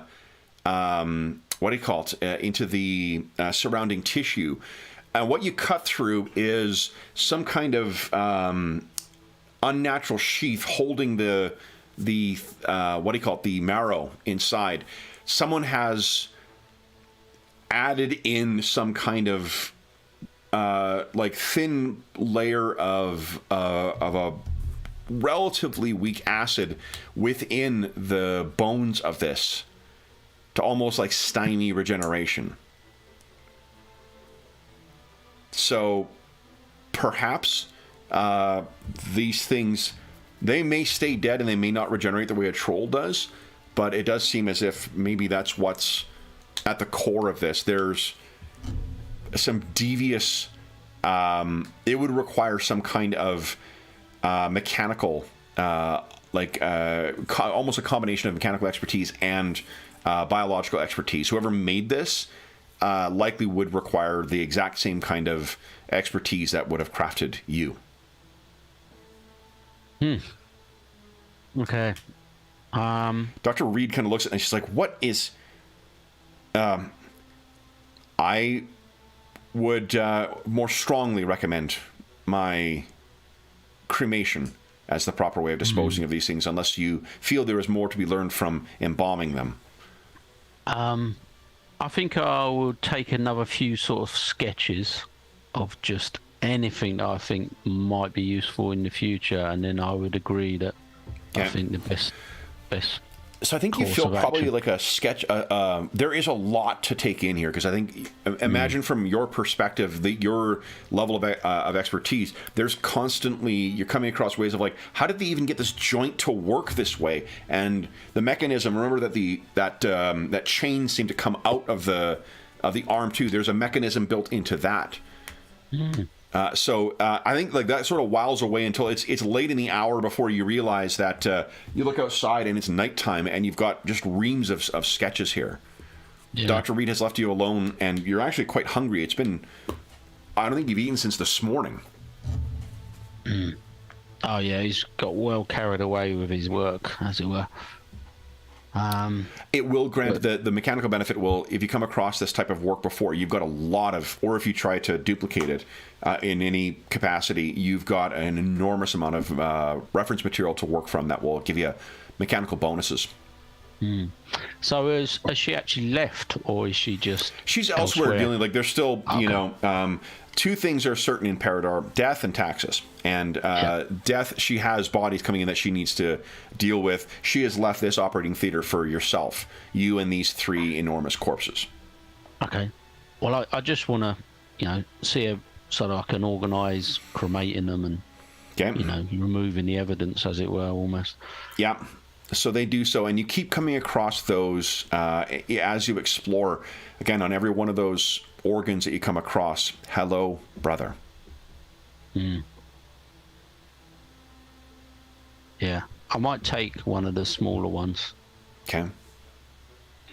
Like a liver or, I don't know, something a bit smaller.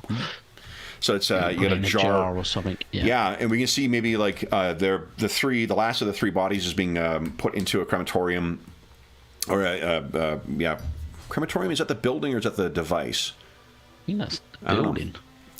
But anyway, it's going to go into the furnace for the cremation. And they have saved in a secure glass container, you've got floating that thing, the liver, with hello, brother, etched on the side or scarred on the side. So Sally and Basil, unless is there anything else, Dr. Ersprung, you wish to do before you head back to either the office or to the... So what time is it? Now it's probably a little past 6. Okay. It is... Oh, actually, it's dark outside, so it's actually close to 9, because it's still summertime. Okay. Yeah. So I'd probably go back to Barrowhead afterwards. Yeah. All right. So you catch a carriage and make your way back, and we maybe leave you staring at this, in the carriage, the lanterns inside the padded carriage, looking at this thing like try to decipher who this... I mean, I don't think there is any question as to who this message was intended for, but I suppose who is this message from? That's the question. Ms. Dumer and Basil, what would you guys be doing with the rest of your day while Dr. Ersprung was conducting his snoopy chopping? Sally wanted to help me sort the hat business out. So, Okay. I mean, yeah. I still think a red and white top hat is what suits you. You're not far off from the tailors when you're or from like this sort of Paridar equivalent of Savile Row when you're at the presses or where the building for the Paridar Globe would be, or the Paridar Globe. So you could stop by and get your finally, sorted for the things. But and you guys would have an opportunity to talk about what you've uncovered as well. Yeah. I don't know if we have uncovered much, Sally. I'm still lost on this case. Nothing fits together. But somehow we do know that this horrid muckraker must know who is behind all this. Somehow we need to trace it back. Perhaps through him? Yeah. I'm not sure. But he's the one person that we know has a connection to whoever's behind this. Yeah, well, actually, we know a lot of people who have some kind of connection to whatever is behind this. So the problem is all of them are only they have no direct connection. They are only informed on their when something happens. So I still fail to see the motivation. You know, is this really about Adam, or is this more like some army unit gone rogue and trying to do what they wanted to and couldn't do with the vampiric serum, or is this just some crazy scientists? I don't really know. And there seems to be some this.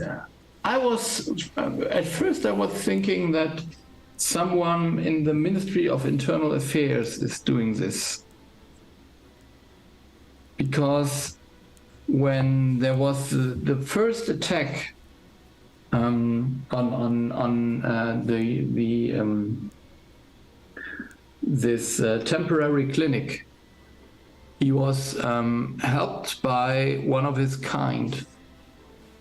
So,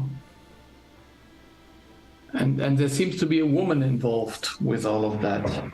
And I thought that she was involved with the Ministry of Internal Affairs, but that might be wrong. So I'm literally confused. But then that's the internal affairs. But then surely if this was an army thing, it would be the army ministry. Yeah, but I imagine that at some point, I mean, when it comes to the war, I guess even the Ministry of Internal Affairs was somehow connected. It's a Ministry of Internal Security. Internal Security, yeah. Yes. So this, I guess there is some connection to the army as well. I mean, people who have worked for the army might be in miss now or so.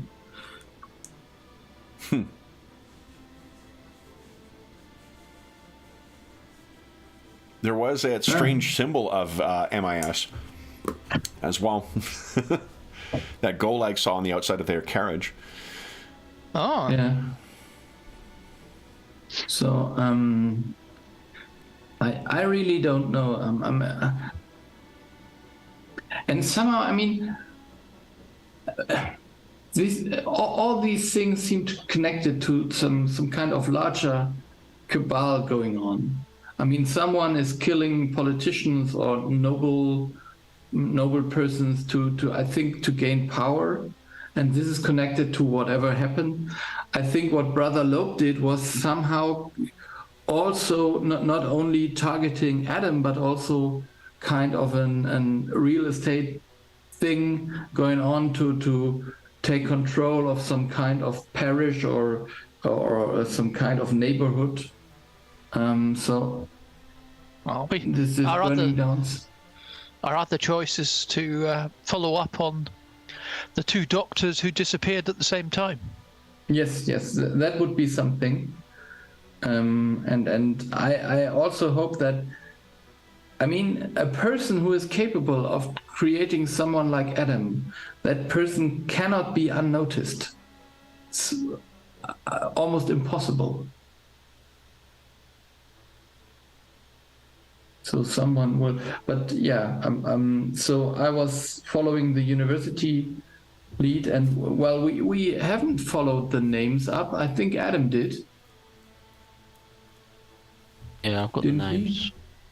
Yeah, Dr. Dominic Clark and Professor Wilbur Knight were the two. If you're talking about the bodies that sort of disappeared. Yes, and there were families, but the two of them died and vanished basically. They were both in the 9th Medical Corps as well during the war. Yeah.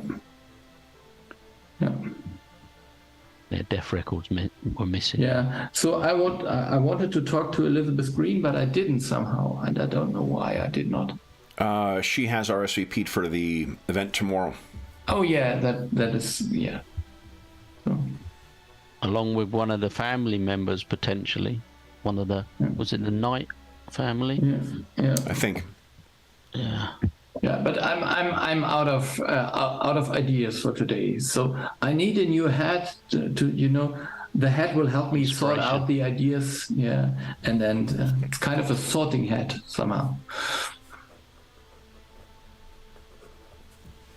Thinking hat. Yeah, thinking hat. Yeah. Isn't there actually a book where he or wasn't this, or isn't this in the comics where he puts on the thinking cap? The thinker? Yeah. Yeah, I think he has a thinking cap. Yeah. So then, apart from shopping for hats, is there anything else that Basil or Sally wish to do before the evening? I really have head no home idea. for a good soak. Yeah. Okay. So then, are you returning to the mission at Barrowhead, or are you returning to the office? I think we have to go to the office first because Annabelle wanted to send the copies there. Okay. And that's where my outfit is. Okay. Yep. Who are you yelling at, Goober? So maybe I want to do something, so I should. So I paid some kind of children on the street to look after the office. So basically alarm us when something is going on. Mm-hmm. So maybe that's the thing we should do with Adam's clinic as well. Just to have some kind of alarm system if someone sneaks up or so. But then first go to the office and maybe later find someone maybe to pay. So if you go to the office first, the photograph will likely not be delivered until around supper time or perhaps a little afterwards, just because it takes time for it to get developed and whatnot. And when it is delivered, well, actually there is first an earlier delivery. Well, they actually think you find this when you get there, because you haven't been back to. You guys spent the. We're yelling at nobody, but she's doing a good job of it. What you find is that someone has delivered something kind of unusual. You walk past it while you are probably passing the dining room. There is in the center of the sort of the table. Sylvan often sets up kind of like fresh flowers or whatnot, but there's something I'm not sure that you've seen before, Basil. And just because you've got the more keen eye for such things, you can see that there is an entire vase that seems to be only the white spires, or the white flowers or white blossoms of Paridar. You may recall that those things normally, they grow out of other, sources, or they grow off of other plants. Give me 2 seconds. I was going to see what she's yelling at something here. Hey, Goober. What are you yelling at? All right, honey. Hey.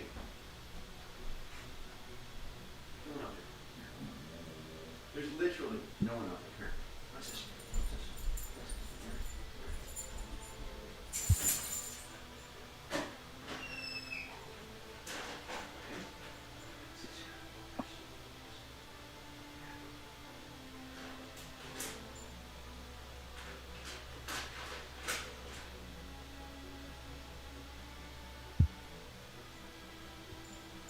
There's far too many connections to the military, though. Yeah. It is, but people delivering the boxes and. Yeah. Yep. The military-industrial complex is hard at work. Two people work for the medical corps during the war. Blah blah blah. And it's a lot more secretive, I guess. Or make it easier to be secretive behind all the military. All right. Someone's got a treat dispenser now, so that'll keep her occupied for the next 45 minutes. You see this in the middle of the table, Basil, and remember that the blossoms are very, normally they sprout out of existing plants, out of other things. To Dr. Ursprung's frustration, because even when he was trying to grow things in a hermetically sealed environment, there were still those blossoms appearing on the plants. This seems to be nothing but them. Mm-hmm. And we remember that those were some kind of indicators of some kind of magic going on. What you remember about them is they are so common in Paridar that there is a pub song that everyone knows about that. Yes, yeah, I remember that. But didn't Adam try to find some kind of No, when there's magic used, it it destroys them, or it takes the moisture out of them, or it. There was some kind of there's certain kinds of magic that did that. Yeah. The cat lady when she was doing her magic. Who would send such flowers? So I would ask Sylvan, do you know who sent the flowers? They were delivered not long after Master Golag departed for the day, and they had, it seems as if there was an oversight on the florists. And he hands you walks over to where the card is waiting, brings it over, and there is a card that was attached to the bouquet, and there is nothing on it. Oh, interesting.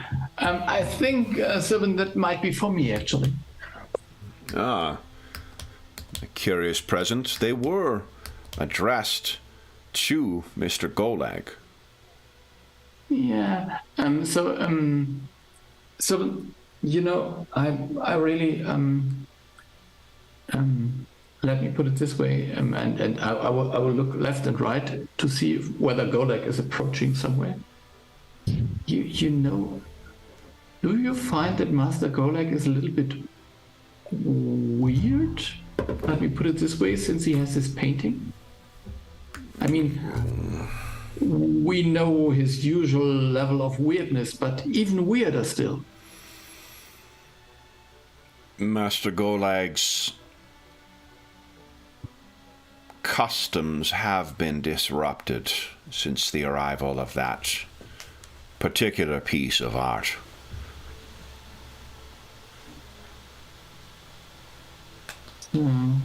I'm really concerned that there's something evil and cunning going on with this painting.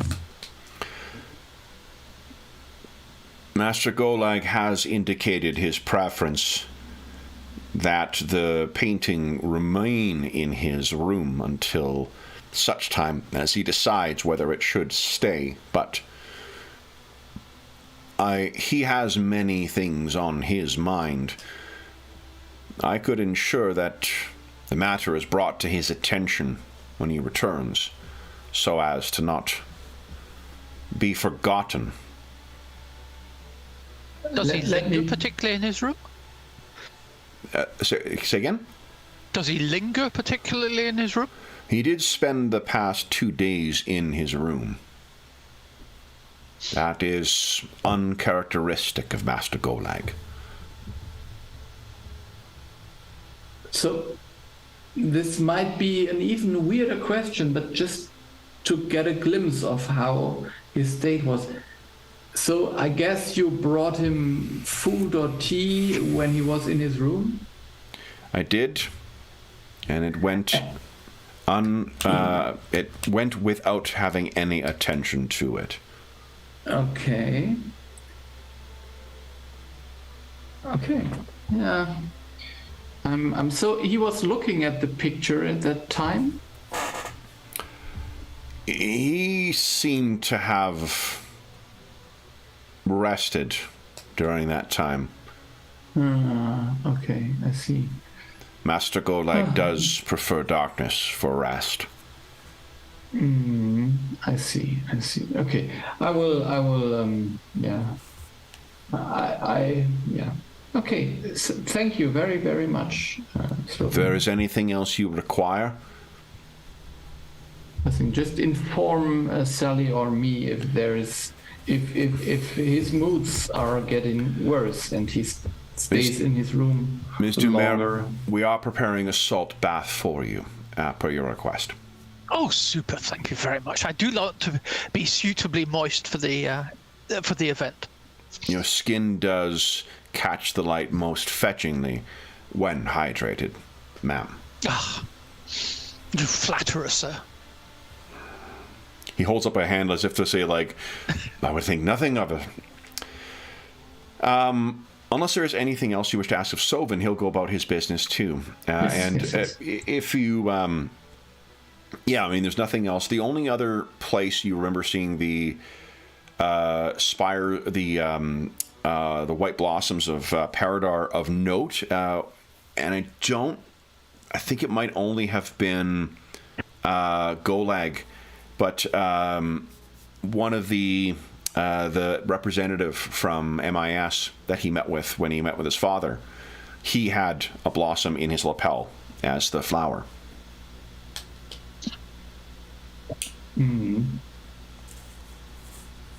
But eventually the photograph is delivered, unless there's anything else you guys wish to do, and it is very much what you expect. Yeah, okay. So the only thing is, but I don't know if I can do that. I would just try to look with normal things like secret ink or so, if there is a note on the card. Oh, like, okay. There could be an invisible note, and no, that's quite. Tell me what kind of investigations you're trying. I would say that there are normal ways I would maybe know because of the some kind of knowledge of criminal ways. Why don't you give us? Yeah, I'm not seeing here. Here we go. What lores do you have again? I think military and underworld. Oh, give us an underworld lore check, please.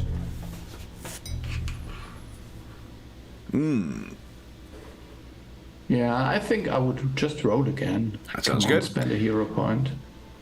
Oh, one thing I'm doing with the nice roll, great roll, with the hero points too. I can't remember if I mentioned it here or it was in the Kingmaker session, but in action scenes, I'm going to try and speed it up to every half hour, and then you're always going to get one in the last half hour of a session, because we do it on the top every hour, and then the last half hour. I say that because everyone gets a hero point.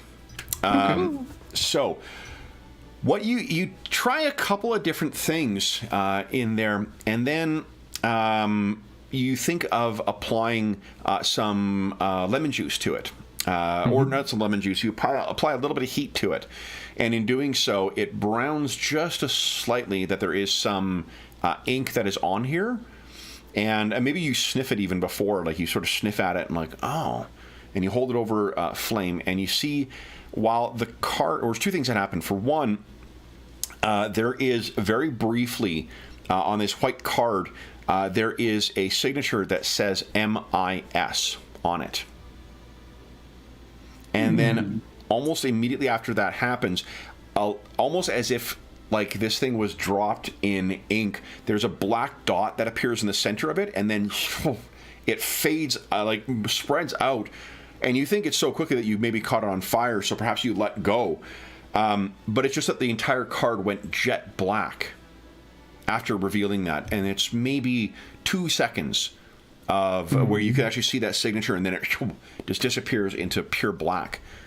There's nothing else. The card isn't hot. It doesn't discolor the tablecloth that this falls on, or whatever surface it falls on. It's not any less, it's not more brittle.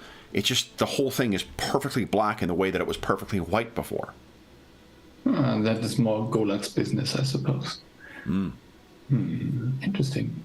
So, Sally, this card was from the Ministry of Internal Security. Yes, a bit disturbing again, these. As Dr. Earthsprung has pointed out, the military does seem to... the special services do seem to be terribly present.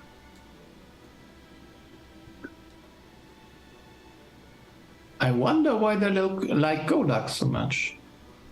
Oh, this is interesting.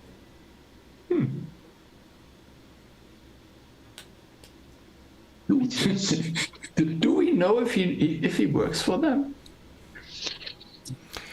I think you can don't. safely assume that just Ministry joking. of Internal Security likely has dealings with Golag's father. Yeah. I just joking. Yeah. Yeah. But it does seem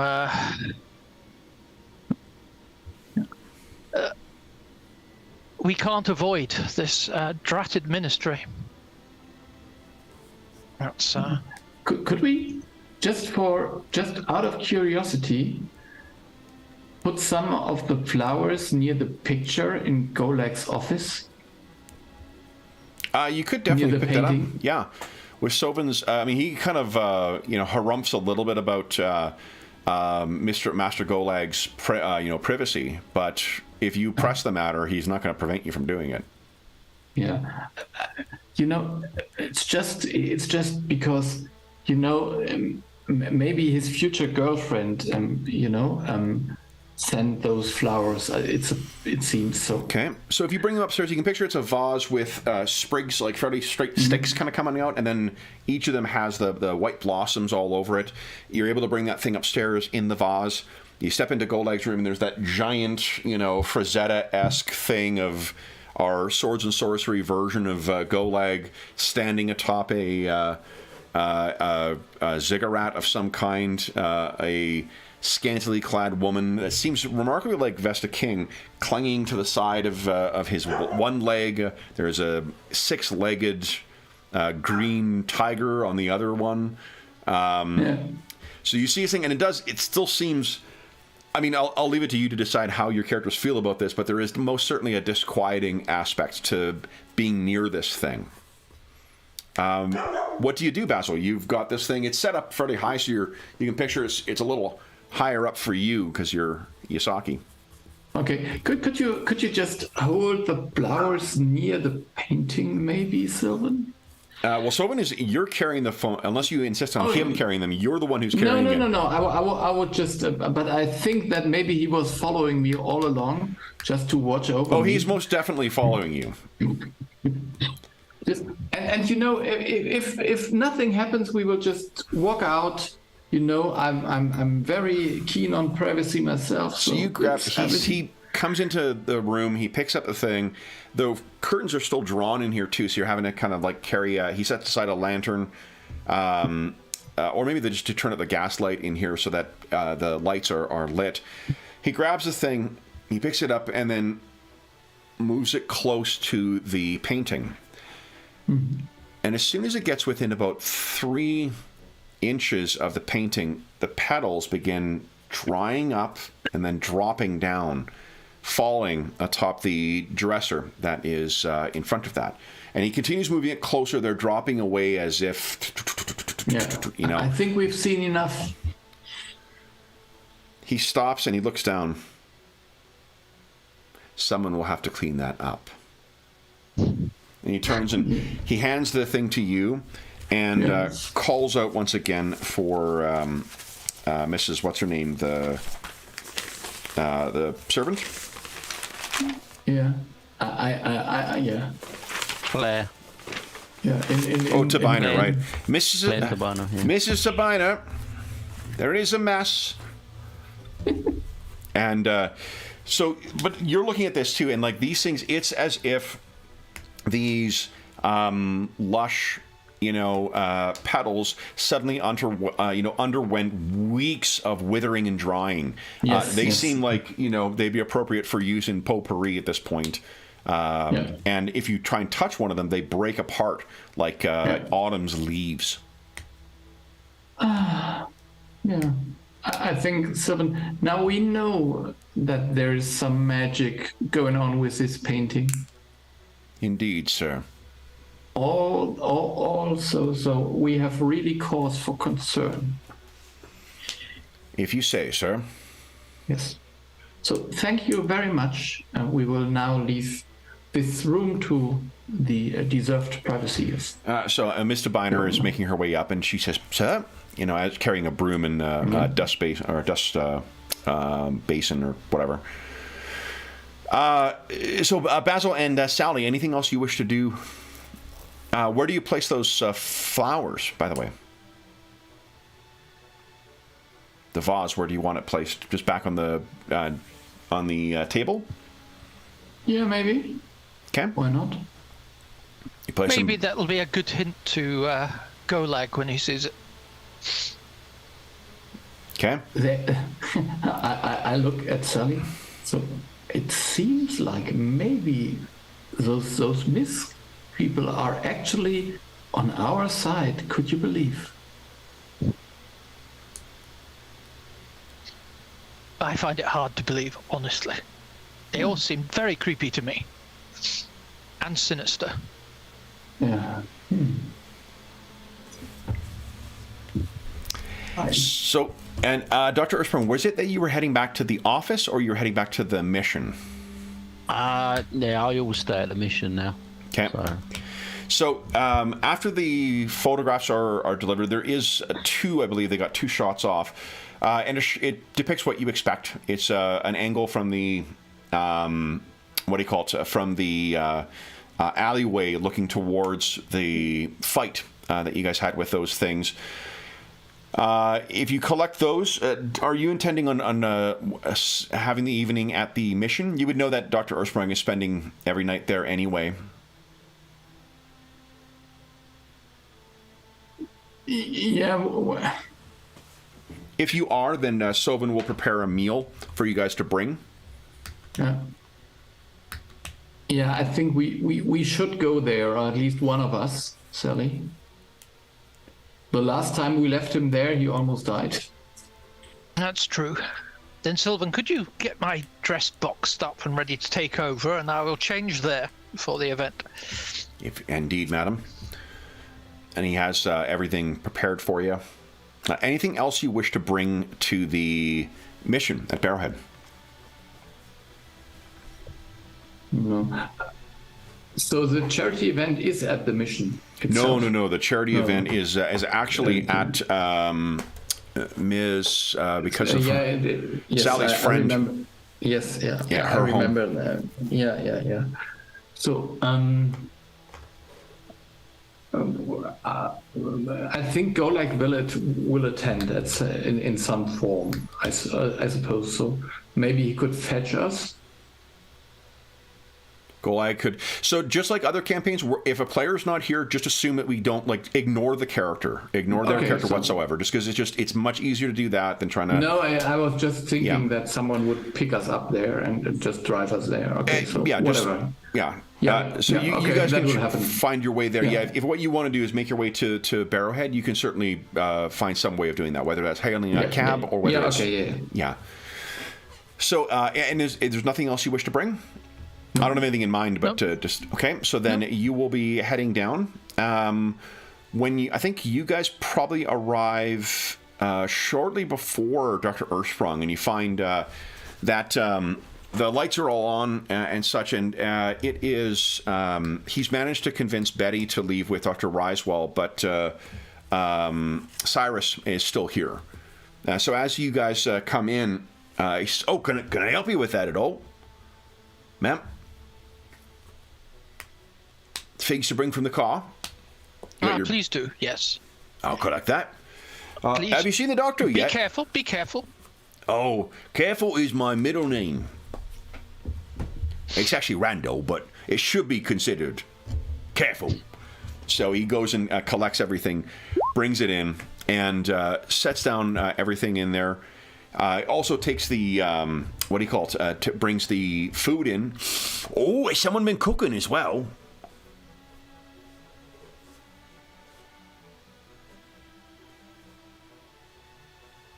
Not either of you, I take it. I think it was packed up for us. Oh. Very nice too. Would you like to sup now, or would you wait for the doctor? I shall just prepare myself. I'll wait for the doctor can join in. Indeed. Is there anything else you wish of me?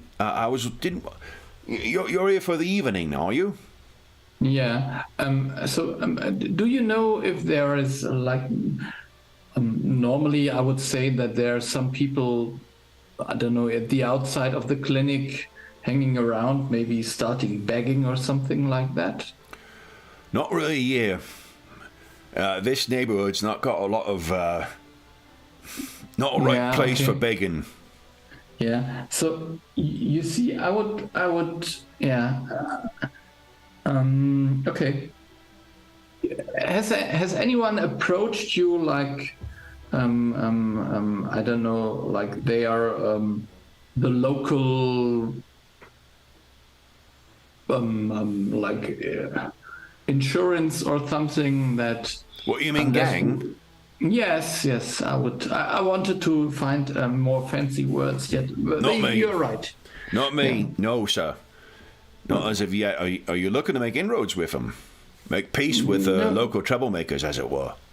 Yeah. Somehow I would. I don't think this clinic needs any more trouble than it already has. I will sign on that as well. Yeah. Okay. I will see if something's come up. Oh, I can ask around if you like, sir. Yeah. I would just I would just have a stroll outside and maybe see what is going on. As you please. Then, if you've got everything, I'll make my way home for. It's been an eventful day, and I hear tomorrow is going to be a busy one as well. Indeed. So, good evening. Do bid good evening to the doctor for me, and he will head off for the evening. So if you want to ask around, Basil, you could, if you want to see about your pre-existing knowledge of it, you could make use of underworld lore or society. If you want to ask around and try and make a contact, you could use diplomacy. Yeah. I mean, I don't want to overuse that, but this the idea that I have this underworld contacts. Yeah. So I might just find someone who could be. So that's the thing is, Underground. whether it's you knowing who to speak to, that would be a lore or a society role. If it's you beating feet and trying to, not beat feet, but like pound the pavement, as it were, and try and find a contact, that's diplomacy. So you can make your choice of which. But those are I not. would just. And then those are not separate things. Like you could do one and then the other if you like. Yeah. Do you want to try underworld lore first? Yeah. See I what you could- know. Yeah. Okay. Yeah. Those lores don't get trotted out terribly often, so like don't feel like you're overusing those when you do get a chance to make use of them. That's okay. I mean, That's good enough to get a sense of at least who you think would be the players here. Yeah. So you've got I don't have a name for you right now, but I'll have a name for you by next session. So name for game. So, I mean, if you have the ordinary criminals on your side, Adam, that would be something, wouldn't it? What I can tell you is that there's a bit of a vacuum right now because when Loeb was there, the folks, you're not wrong that there would be people who try and run the neighborhood, as it were. Yeah. And you can imagine how well that Loeb took to any kind of pressure with that. So the folks who were there have sort of been dealt with. It did not make any of the papers because it's in the Barrowhead district, but there was a pretty bad fire at the gang hangout. So it's a matter of neighboring gangs have been sort of moving in now that Loeb is gone and you guys are here. So they are a bit of a work in progress as far as taking control of the territory. So Nice, yeah. it's well past dark when finally Dr. Earthsprung arrives back, and we'll move over to the we'll get away from the the morgue and get back to the clinic. So when Doctor you arrive, you find that Sally and Basil are the only two ones remaining here, but they are here. And it smells like someone brought dinner.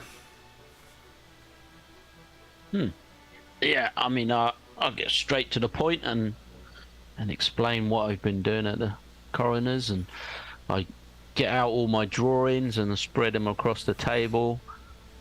I say, this was particularly interesting, and I put a jar in the middle of the table. And you guys can see that, like, drifting around in there is this organ, and at first you're like, well, why is he? And as it drifts around, you can see, hello, brother, etched into it quite clearly. I found this, or similar messages, on most of the organs in all three of these bodies. That we came to the decision that it would be safer to cremate, as we were suspicious they may have been troll skeletons or such. That is most disturbing. And I also get out the one sort of remaining transmitter that I retrieved, and I said, and all three of the heads had these, what I think looks to be some sort of transmitter connected to the brain. Maybe how they were activated in the first place from within the crate. I mean, I think if I picture the scene, we are looking at the organs while eating a sandwich, because we have waited with... Doctor, don't worry about none of that old stuff. Well, as he's, maybe Basil's about to put a piece in his mouth, and then he puts that thing down on the table, and he's like, yeah, sets the utensils down. Perhaps later. Land folk are quite unusual, has to be said. But we think it potentially was the same handiwork, if you can call it that, of some of these other bodies that have been appearing around town. Not the same craftsman as someone who constructed myself, but or Adam Auk, for that matter. Or then our little Adam. But it was done in quite a rushed fashion, or finished in a rushed fashion, although some of the technology I find mind-blowing that was put into it. But does that mean that there was somebody nearby who activated them? I don't know. I don't think I'd know what sort of distance this transmitter would work over. Yeah, he was able to, with the crafting role he was able to identify sort of what it is. But this is, in contrast to what you, like what you asked about the cauterizing tool, like that thing is, it's not common by any means, but it is a known invention. This would be cutting edge. Like, this would be mad scientist territory. So only we knew a mad scientist. Okay.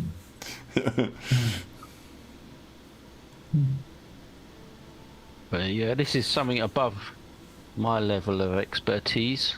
I'm intrigued by it, and maybe able to learn more if I had some more time to look at it. But I'm pretty confident it's some sort of transmitter.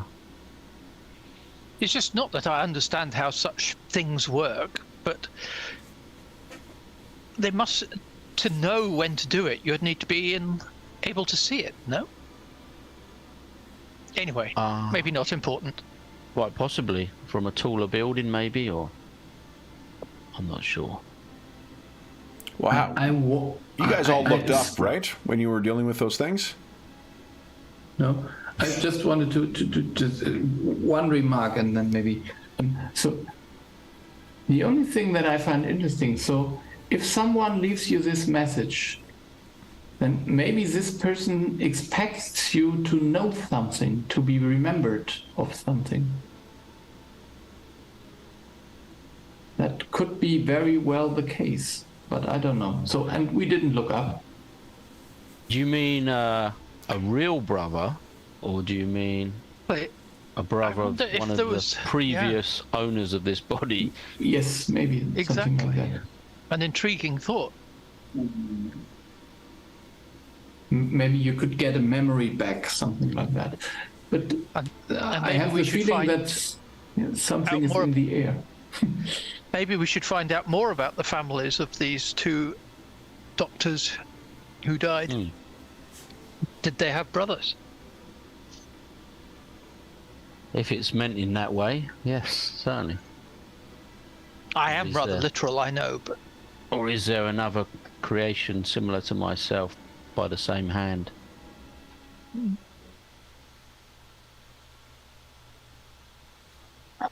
I would go so far that there is another you who creates the others. So your creator has created maybe three of your kind, but nevertheless, I think we're just delaying what Kevin wanted to do. No, not at all. This is exactly this campaign writ large.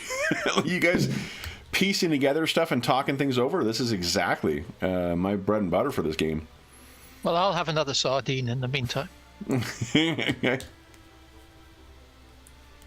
Metaphorically or literally? Literally. And we have the event. Is it tomorrow night? Is Tomorrow an evening. event? Yeah, yeah. What kind of soiree takes place during the day? Jeez, what do you think? It's just some kind of tea? Like, this is not a ladies' luncheon trying to raise money for something. This is a proper fundraiser. Oh yeah, I thought it might have just been a raffle or something. Doctor's not into all this. Yeah. Is there anything else we can do before the event, do you think? There's going to be a number of people that we maybe want to speak to during the... Yeah.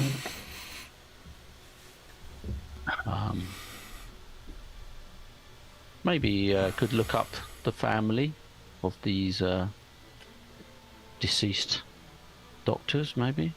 Or doctor and professor? Yeah, you did find they had surviving, or at least the death notices indicated they had surviving family. Yeah. Did I find out sort of brothers, sisters? I don't think you've looked any further Children, into I it thus didn't far. really- You guys were sort of comparing notes to decide what to do. You will have an evening and really like a kind of a well, I mean, tonight it's like 9 o'clock at night, so it's unlikely you're going to be able to do anything this evening. But if there's anything else you guys want to discuss tonight before hitting the sack, and is there anything that you wish to do tomorrow before the soiree? I did And wonder... before you forget to, Basil, you do have that address that was given to you by Miss Carrington. Oh yeah. That's true. What was that? Do we really want to go there? So there seems to be something connected to this TikTok man, and I was given an address to follow up. Would we want to go there in the middle of the night? What do you guys think? Ooh, yeah, that's... When you say an address, what was it, like a warehouse building or something? No, it's an intersection somewhere. But no sort of time or anything. there is no. there is an actual address on it, but it's near. It is at an intersection near where effectively like a lot of workers live. Yeah. So You can tell from there is a B in the name, which suggests that it is a basement suite in another, otherwise like kind of row housing or something like that. But I was told to be discreet, so I think going there at night is maybe actually a good idea. It's curious. Miss Carrington has never given that advice on anything you've investigated. There's no information that she's given you in a quid pro quo kind of way where she's ever been, ever expressed a concern over, or at least felt the need to reiterate of being careful. Yeah. What do you make of that? is this some sort of lead then, you think, that she's been given that she hasn't been able to follow up, or is too dangerous to follow up? Is that your gut? Yeah, or maybe she knows someone else, or is in cahoots with someone else. We don't know, actually. It seems like there's a multitude of factions all over the city, and everyone belongs to one or two or three of them, except us. And most of them seem to have issues with us one way or the other. Who has maybe been of assistance thus far? University, quite a lot. Yeah. The church in various parts. And the Order of Saint Sylvester, at least to a part, and even warned us of some member going rogue. Yep. And Annabelle Carrington, I had more the idea that this was kind of a working relationship because, I mean, we tipped her off. She's more of an individual contact than like an institutional contact. She has not put you in touch with any other reporters thus far. Yeah. And what MIS, where would you put them in the category of assistance, not assistance? I mean, we know that they helped us in two separate occasions now. What was it? Although we stepped on their boundaries, or we overstepped, or let me say, Golak overstepped the boundaries quite a bit. At the church when there was the fire. Yes. Yeah, we never got to the bottom of the lady footprints with the giant. Yeah, we never identified that person either, did we? When we had the temporary sort of medical station set up outside the church. And who has been adversarial? The unknown shadow illuminates. No. Yeah, the Elder Order of the Endless Odyssey, whoever or whatever is behind that, definitely. Yeah, Brother Loeb and all those. Yeah. Who else? I mean, on my character sheet it says that some members of the Eckhart family are maybe enemies of the detective agency. But yeah, what was the mystery of the Harrow Haunts? That actually resolved really just by the nephew taking control of Eckhart Industries, and he had a ring on that he did not have at the start that indicated membership in some secret society. Yeah, what was that called? I don't think you ever learned. No, we saw this symbol a few times. A few people wore the ring. Yeah. Or some sort of jewelry. Some secret, high-powered. Okay. And I'm convinced there's a member of that in the military somewhere. Yeah, and I was never sure whether the medical corps was our ally or working against us. So our relationship with them was a little bit sketchy. Well, Elizabeth Green, she was at the coroner's when I was investigating the bodies to the Patchwork, I think. Yeah, but sometimes she helped us, sometimes she was more like... Well, that's what I'm saying. I don't know if she was really helping or hindering at that point, but she was there. Yeah, because she was the one who gave you the remains of what Sally identified as the Dark Tide Riders. Yeah. And I mean, Dr. Raycroft seems to be on our side, but he seems to be not so much associated with them anymore. No. Yeah. Yeah, he ran into problems when he was... I think you haven't talked about it openly, but you remember that he ran into difficulties when you were trying to find that cure for the vampiric serum. He seems to have... the influence he had with Parliament seems to have lessened as a result of that. Yeah, he seemed to be put on freeze that a bit. Yeah. Been blocked quite a lot. Well, and then your clinic was burned down by Loeb. Yeah. I still think the military don't want me investigating a lot of this stuff. Yeah, but is it really the military or someone else with connections? I mean... Oh yeah, I'm not... It just seems to be stuff that the military got involvement with, the serum. Yeah. So, and somehow, I mean, it's like we don't know about our own war past. So, I mean... we did something and whatever. So maybe we have made enemies there and we just don't know. Well, So, and, at least my character was in the war as a soldier. and you served with Hannibal. Yes. The other thing I was going to mention was the insurance company that approached you.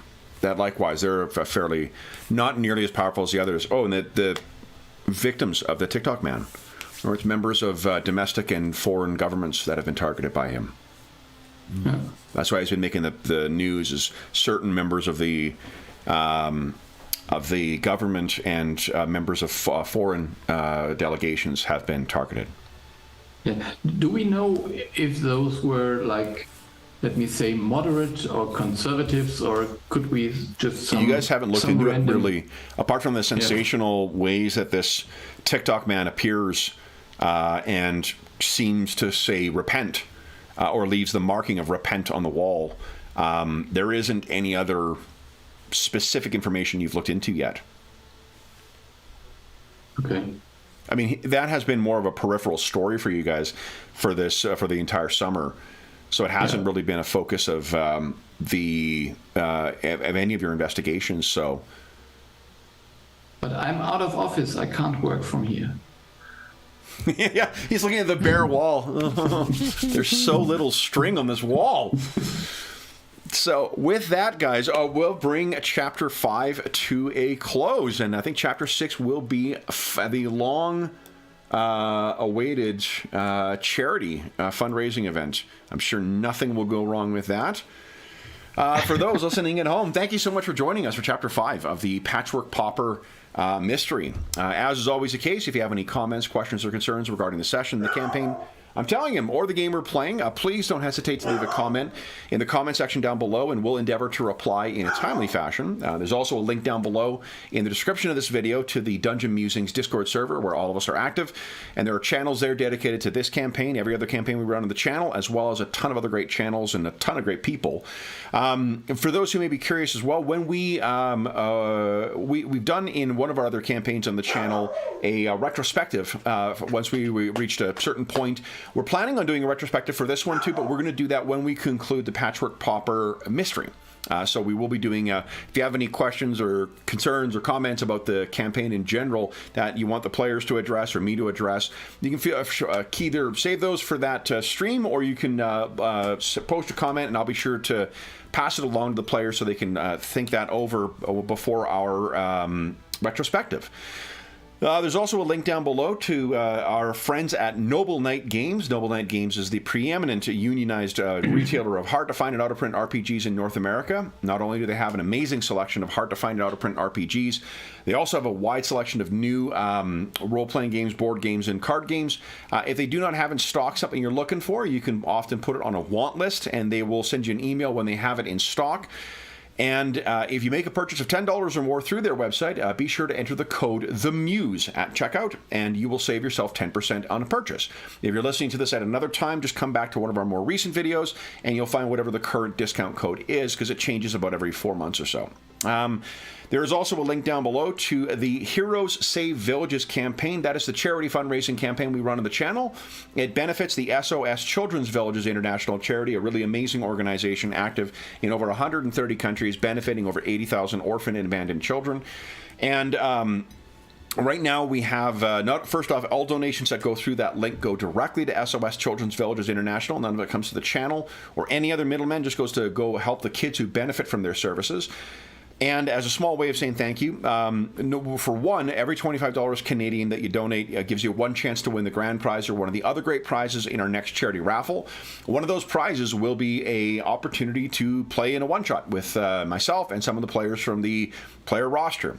We are not necessarily going to stream that game, but it will be recorded. So if you do win, if you donate and you do win that prize, I'll be writing a special session for you, and we'll play it with some of the players from the roster, and you will have a copy of that to keep afterwards as well. So because some folks don't want to play on stream.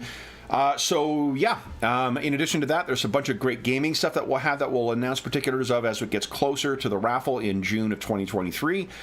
But in addition to that, if you donate $10 or more, so even just 10, we'll give you a chance to vote on the charity campaign that we're running this year. We have a charity campaign that is linked across the entire year that will be we're calling it the Year of Ill Omens. 6 different sessions linked by across time and space by a single theme.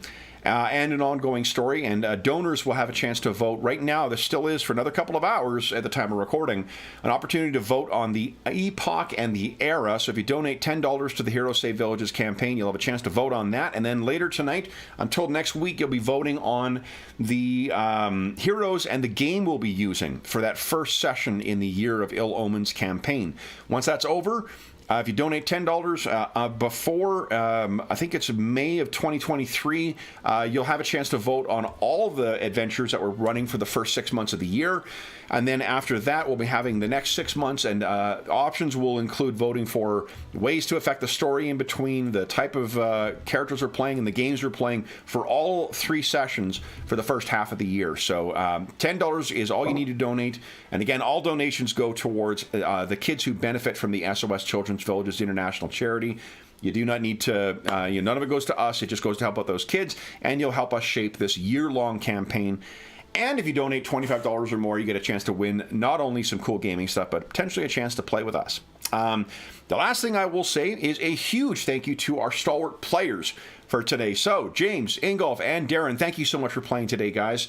I feel like you're slowly piecing together what is transpiring behind the scenes. I look forward to seeing you at your best, both in terms of behavior and attire, next in 2 weeks' time at our charity soiree. And for those Gentlemen, oh, go ahead. yeah, gentlemen, if we take long enough, our opponents will simply die of old age.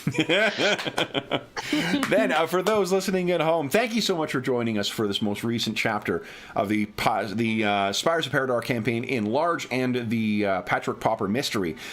And until we see you again, stay safe, stay healthy, and happy gaming.